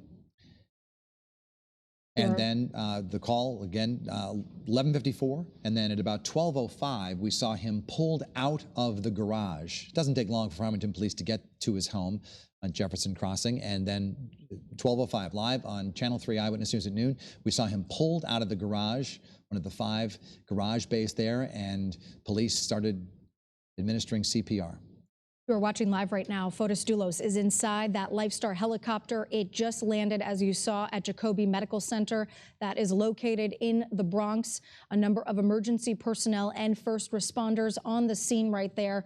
When we took that wider shot, if you noticed, the ambulance was backing into the helipad right there, presumably to take Fotis Dulos off of that helicopter and then into that ambulance. It'll be interesting to see whether, again, there is a white sheet or something put up to obscure the privacy of Fotis Dulos as he makes his way inside Jacobi Medical Center and potentially into a hyperbaric chamber to deal with the issues he is currently experiencing due to that attempted suicide and carbon monoxide poisoning. And he will be treated here. We don't know who is going to be here to meet him. Will his attorneys be here? We don't know.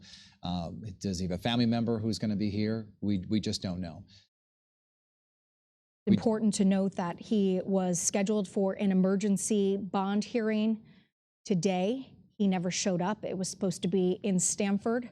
And I think a crucial thing here is that if that bond package fell apart, it is likely Fotis Dulos would have been headed back to prison today. Now, does that have anything to do with this latest turn of events? We do not know at this point. But obviously, the timing of all of this is very ironic, and this could have been a situation where he felt, hey, I'm going to be going back to jail and I'm not going to ever get out. We asked Lieutenant Paul Vance earlier today if he had seen suicides in cases like this where a person was accused of murder, and as the evidence started to mount and as the situation seemed to worsen, if the person committed suicide. He didn't know of any in Connecticut, but there are some high-profile cases all over the nation. Charles Stewart was a very famous one in Boston about 25 years ago. He was accused of murdering his wife and framing somebody else in the crime, and when the evidence started to really mount against him, he committed suicide.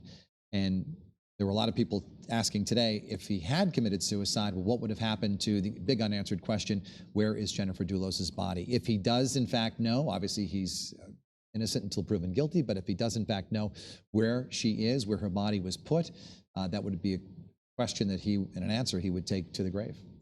We haven't seen Norm Pattis, Fotis Dulos's attorney, today. He has made some statements calling it a shocking and sad day, but he has not been seen because he is out of state working on another case. Fotis's other attorney, Kevin Smith, was waiting for him at Stamford Superior Court for that emergency bond hearing, to which Dulos never showed up. And Mike Savina reported that one of his attorneys did show up in Farmington. I don't know that we know which one. He did not identify that person. You can see a stretcher being brought out right now from that Lifestar helicopter. It looks like a number of emergency personnel as well as first responders on the scene right there. At this point, no white sheet is being put up. You can see members of the FDNY are on scene. That is Fotis Dulos being carried away from that Lifestar helicopter and carried on that stretcher into Jacobi Medical Center. We are watching this live with all of you as we speak. He is entering that ambulance right now. And there's a hyperbaric chamber there where he will be treated. You can see most of him is covered. It looks like there's some type of oxygen that is being delivered to him as he is being quickly entered into this ambulance and potentially into that hyperbaric chamber you mentioned inside Jacobi Medical Center. This is the first time we've seen him since we saw him on Eyewitness News at noon today when he was getting CPR on his driveway, right on the pavement, by Farmington police, who had shown up at the scene after a welfare call indicated that he had not shown up at court in Stamford where he was due for an emergency bond hearing. And when they showed up there, they discovered him in his garage, in his car, overcome by carbon monoxide fumes.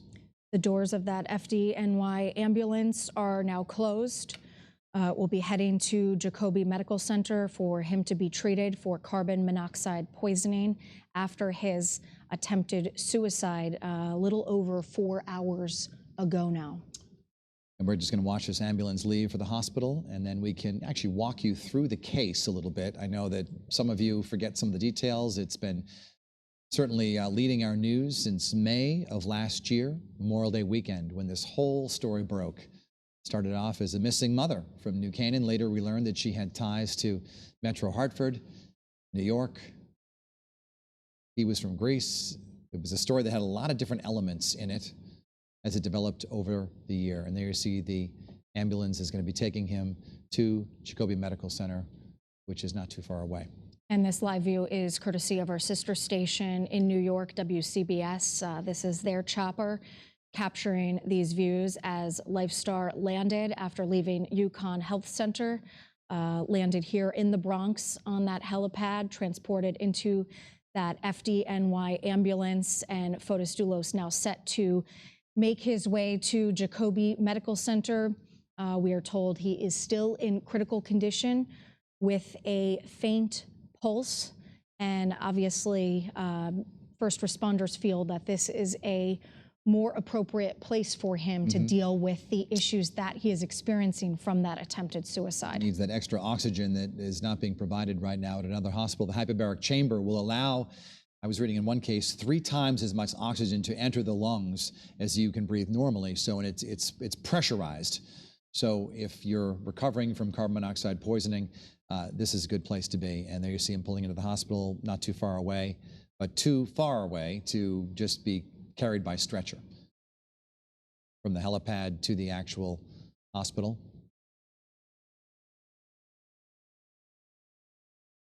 This is Jacobi Medical Center. It's part of the New York City health system in the Bronx. And this is a case that many of us have, it's captivated many of us. We've been following it since last May when Jennifer first disappeared, mother of 5 from New Canaan. Her children are now living with armed protection in New York City with Jennifer's mother, Gloria Barber. Fotis Dulos was arrested but not initially charged with Jennifer's murder alongside Michelle Troconis. Recently, though, he was charged with her murder, felony murder, first-degree felony murder, murder, and also kidnapping were the charges. As you can see, that ambulance now backing into the entrance of the Jacobi Trauma Center. You can see it right there after landing from LifeStar, which took off from UConn Health Center. We mentioned that Fotis Dulos was first brought to UConn Health Center, only a couple of miles away from his Farmington home, and then they decided LifeStar needed to bring him somewhere else, to a facility that indeed had a hyperbaric chamber to get him that oxygen that he so very much needs after the attempted suicide in his garage. So they will take him out of this ambulance, and the doors are opening right there. It doesn't look like we're going to see much of him from this particular angle, although the helicopter camera person is zooming in as best as he or she can, but it's very difficult to see because it's under that overhang there where the ambulance has pulled into. He'll be brought to the hyperbaric chamber, and we're expecting perhaps an update from police a little bit later on. They said that they might be doing a briefing. They did not know over time as to when that will be, and it's unclear as to whether we'll be hearing from Dulos' attorneys. I'm assuming if one came to Farmington, perhaps an attorney will also be showing up here eventually.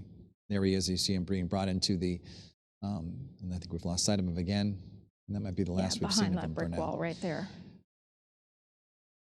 If you're just joining us, Fotis Dulos right now at a hospital in the Bronx in New York, Jacobi Medical Center, where he'll be treated at a hyperbaric chamber. We can sort of walk you through this case. I know Eyewitness News at 4:30 is coming up. Your Better Connecticut has been preempted today, along with all of the programming since Eyewitness News at noon. I think there has been many shocking twists and turns and ups and downs, but I don't think anyone expected to hear this news today. All of this happening, Fotis Dulos was expected to appear at an emergency bond hearing in Stamford Superior Court. His attorney, Kevin Smith, was there waiting for him, and Fotis Dulos never showed up. That's why that welfare check then occurred around 11:54, 6 minutes before noon.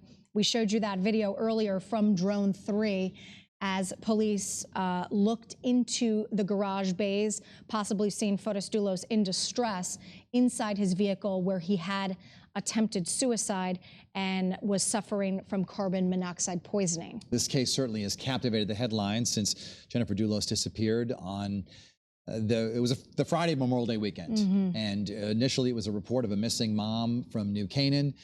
She dropped her kids off at a private school in New Canaan that morning, and she was never seen again. Her friends got suspicious in the afternoon because she was supposed to be seen at some meetings in New York City.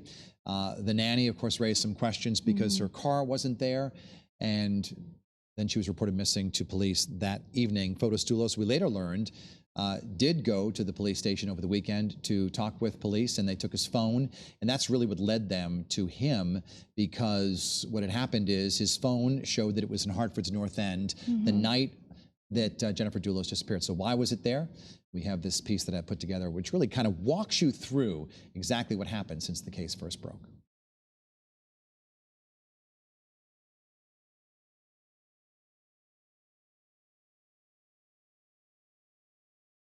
Friday, May 24th. In the morning, Jennifer Dulos drops off her children at school in New Canaan, where she's renting a house.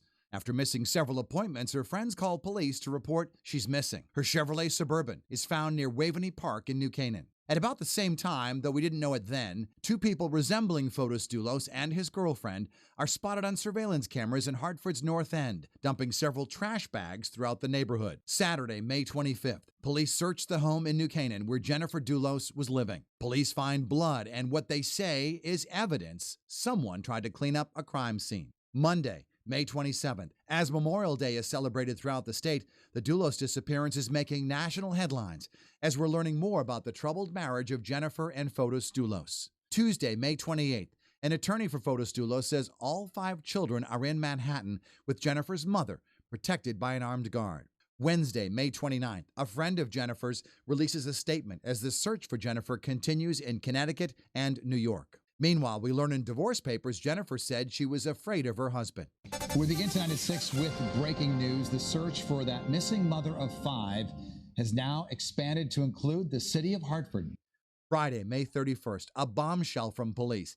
They're now searching for evidence in Hartford's North End. We learn evidence found includes items containing Jennifer's blood, but no weapon. Saturday, June 1st, police search a Farmington mansion where Fotis Dulos and Michelle Troconis are living. Troconis moved in after Jennifer Dulos and the children moved out. Later that day, both Troconis and Dulos are arrested, charged with tampering with or fabricating evidence and hindering prosecution. Monday, June 3rd, Dulos and Troconis appear before a judge. Gloria Farber, the elderly mother of Jennifer Dulos, files for temporary custody of the children. Wednesday, June 5th. Fearing some of the evidence may have been picked up by trash collectors, police shut down the Hartford trash plant and begin painstakingly sifting through garbage looking for clues. Thursday, June 6th. Troconis is seen leaving the state's attorney's office, fueling speculation she's turning on her boyfriend. Saturday, June 8th. Prominent attorney Norm Pattis is hired by Fotis Dulos as his defense attorney. Tuesday, June 11th, both Troconis and Dulos plead not guilty. Dulos posts bail after 10 days behind bars. Prosecutors announce his DNA was mixed with Jennifer's in the New Canaan home. Wednesday, June 12th, the next day Dulos is seen jogging in Farmington. Monday, June 17th, police announce they've received 750 tips and 80 surveillance videos. Still no sign of Jennifer. Saturday, June 22nd. State police show the inside of the trash plant where they've been searching for 17 days. Monday, June 24th. Jennifer's friends and family angrily respond to a defense theory that she faked her death. Tuesday, June 25th. The trash plant search is over, but police won't say if anything was found. July 3rd. Yet another town becomes part of the search for Jennifer, West Hartford, but no word on whether anything was recovered from the reservoir. 3 weeks later, on July 24th, Pattis files a motion to have the charges dropped. On July 26, Jennifer's mother is granted full custody of the children. On July 31st, sources say a T-shirt stained with Jennifer's blood had been found in a trash can during that search in May in Hartford. On September 4th, Fotis Dulos is arrested again on another tampering with evidence charge. October 11th, Pattis claims insurance records show Jennifer received medical treatment on July 7th, proving she's still alive. The family says it was an automatic insurance filing. October 25th, Michelle Troconis appears in court for a hearing that lasts less than a minute. 12 days later, on November 6th, Fotis Dulos returns to court where his attorney argues to dismiss some of the charges against him. Following his appearance and with a gag order in play, Dulos won't discuss the case but does talk about his children. The only thing I have to say again, for one more time, is that my only concern are my children. I care deeply about them, and I can't wait to be with them again. That's it. Thank you. November 24th, 6 months to the day from when Jennifer was last seen, her family and friends release a statement. That this milestone coincides with the Thanksgiving holiday challenges us to pause and give thanks. In spite of this tragedy, we give thanks that Jennifer's children are healthy and well. The first week of December, Fotis Dulos finds himself back in court, this time testifying in a civil case. His mother-in-law is suing him to recoup the $2 million she says she and her husband loaned him. Outside the court, he talks about Jennifer and his children. All I want to say is that I wish Jennifer and her family happy holidays. And I just pray that they give my kids my love and my best wishes. December 6th, another quick court appearance from Michelle Troconis, who's granted permission to cross state lines to pick up her daughter at JFK Airport.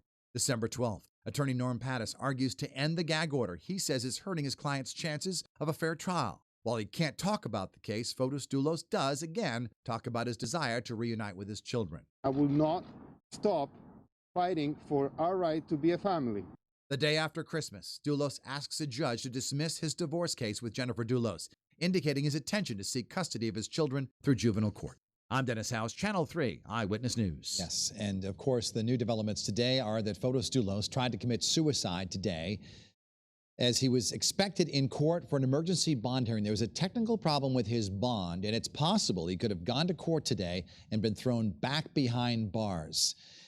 He was found in his garage, one of his garage bays of his Farmington mansion at just about noontime today by Farmington police. They administered CPR, and then moments later, it was announced multiple sources said he was dead. Media organizations reported he was dead. Later, it turned out that he had a pulse and he was alive. He was taken to the UConn Health Center, where he was then flown by Lifestar helicopter to a hyperbaric chamber in New York, Jacobi Medical Center in the Bronx. We're told by Tony Aiello, my colleague at WCBS TV, it is one of the best in the business for this. This is where firefighters who have been injured, who've suffered lung injuries, go there because apparently the folks who work on these type of diseases and these type of setbacks are just the best in the business. That according to Tony Aiello of Channel 2 WCBS TV in New York. We, of course, will continue our breaking news coverage of this breaking news story. A shocking day on television. It's coming up next on Eyewitness News at 4:30, and I'll see you back here at 5 o'clock. Live from WFSB, Connecticut's #1 local news, this is Channel 3 Eyewitness News at 4:30. Right now at 4:30, we continue our breaking news coverage, a shocking twist in the Jennifer Dulos murder investigation. Fotis Dulos right now in critical condition after an apparent suicide attempt at his home in Farmington. We have been bringing you live updates all afternoon, and we're the first to tell you about when it happened. This is a look at Drone 3 video that was captured above Fotis Dulos's Farmington home on Jefferson Crossing. This is in the moments after police were sent to his home for a welfare check, discovered him in distress, and started administering CPR. Here are some of the latest developments. He was exposed because of that attempted suicide to carbon monoxide in the garage. Now, Dulos just arrived at Jacobi Medical Center in the Bronx in New York City with a pulse. We're told he's now listed in critical condition. This afternoon, we do have team coverage on every angle of this investigation. We start with Channel 3's Courtney Zeller. Courtney? Well, Mark and Aaron, you know, we are at the Jefferson Crossing home here in Farmington. Now, we originally came here this morning because we are expecting him to leave for his court appearance, which was in Stamford. It was that emergency bond hearing, but he should have left. It was like 11 o'clock when I got here, and I know Stamford is not close to Farmington, so he should have left prior to that. You could see right now that it's still a very active scene. Local and state police are here. But if we can go to that video now, police arrived and noticed him in distress after someone called them to check on him because he didn't leave yet for his court appearance. So when they noticed him in distress, they brought him outside and had him on the pavement performing CPR. They did this for at least 10 minutes. Then ambulances showed up. Drone 3 shows you tarps and tents set up as crews were performing compressions. I was watching this all unfold on our Drone 3 camera. Now, when they arrived, they tell us they saw Fotis Dulos through the garage window and was in distress inside one of his vehicles. They believe he tried to commit suicide by carbon monoxide. Take a listen at what Farmington police had to say. When officers responded, they could see through a window that Mr. Dulos was sitting in his vehicle and he had obvious signs of medical distress. Officers forced entry and immediately began to perform life-saving measures. Okay, just checking. Well, state and local police, as you see here, if you're coming back out live to us, are still on the scene. They say they expect to be here for quite some time. They told us that this afternoon. So, of course, any new developments we get from them, we will bring to you immediately. But for now, we're live at the mobile newsroom in Farmington. Courtney Zeller, Channel 3 Eyewitness News. Courtney, thank you very much. Our team coverage continues right now as we head to UConn Health. And that's where we find Channel 3 Eyewitness News reporter Mike Savino. Mike, Fotis left UConn Health Center in Farmington by Lifestar just a short time ago. We did bring that to you live. He was taken to UConn Health initially because it's just a couple of miles from his Farmington mansion. We watched as he was taken from an ambulance with a white sheet covering him and then brought onto that Lifestar helicopter, which eventually made its way to the Bronx and Jacobi Medical Center. What can you tell us about the situation there right now? Well, obviously things are a lot quieter here now that Dulos is now in the Bronx at the Jacobi Medical Center. It took about a half hour after takeoff from here to get to Jacobi Medical Center. He landed there a little after 4 o'clock. Lifestar took off here around 3:30. It was also here at scene for about a half an hour. It landed just behind me over my shoulder. An ambulance then had to come take a special stretcher from Lifestar, go to the hospital, take Dulos back to the Lifestar, and then load him up. Again, that was about a half an hour for that to take place. So there was quite a scene here, obviously, as you can imagine. Media outlets, not just local, but also some from New York, national media, but even just spectators here, drivers coming in and stopping. Traffic was actually stopped, so they're watching. People were coming out of the buildings to watch, so certainly a lot of people stopping to look. I can also tell you, we know Norm Pattis, Dulos' attorney, is out of state on another case, but one of his associates, Kevin Smith, he was actually here earlier. We saw him go in. We did not see him come out, so we've not had a chance to talk with him since. But when he got here, at least what he told me was, he was getting the same information we were, so he was just as confused as we were about what was going on. He didn't seem to know where Dulos was going. He didn't seem to have any more information as far as his status at that point. So certainly a very fast-moving situation. A lot of people still trying to gather information. We're expecting a statement from UConn Health soon about what happened, although they've told us they will not tell. They will be very limited. They're relying on Farmington police to sort of drive what information will come out. All right, Mike Savino reporting for us live from UConn Health Center in Farmington. Mike, thank you very much. We were just looking at video there of Fotis Dulos, getting a glimpse of him on that stretcher being brought into Jacobi Medical Center. There were some initial reports that he was set to go to Bridgeport Hospital to their hyperbaric chamber. That ended up being untrue. He is now being brought to where he is currently at Jacobi Medical Center to take care of the issues from that carbon monoxide poisoning from the attempted suicide. Obviously, there are so many developments in this case today. Yeah, there sure are, and our team coverage continues right now with a look at what else everyone is working on. I'm Susan Raff in Hartford, where a Superior Court judge has decided to suspend the law license of attorney Kent Mawhinney. Mawhinney is one of 3 defendants charged in the murder of Jennifer Farber Dulos. The decision was made because Mawhinney can no longer represent his clients. He remains incarcerated, unable to post bond. He was not in court today, but his attorney was.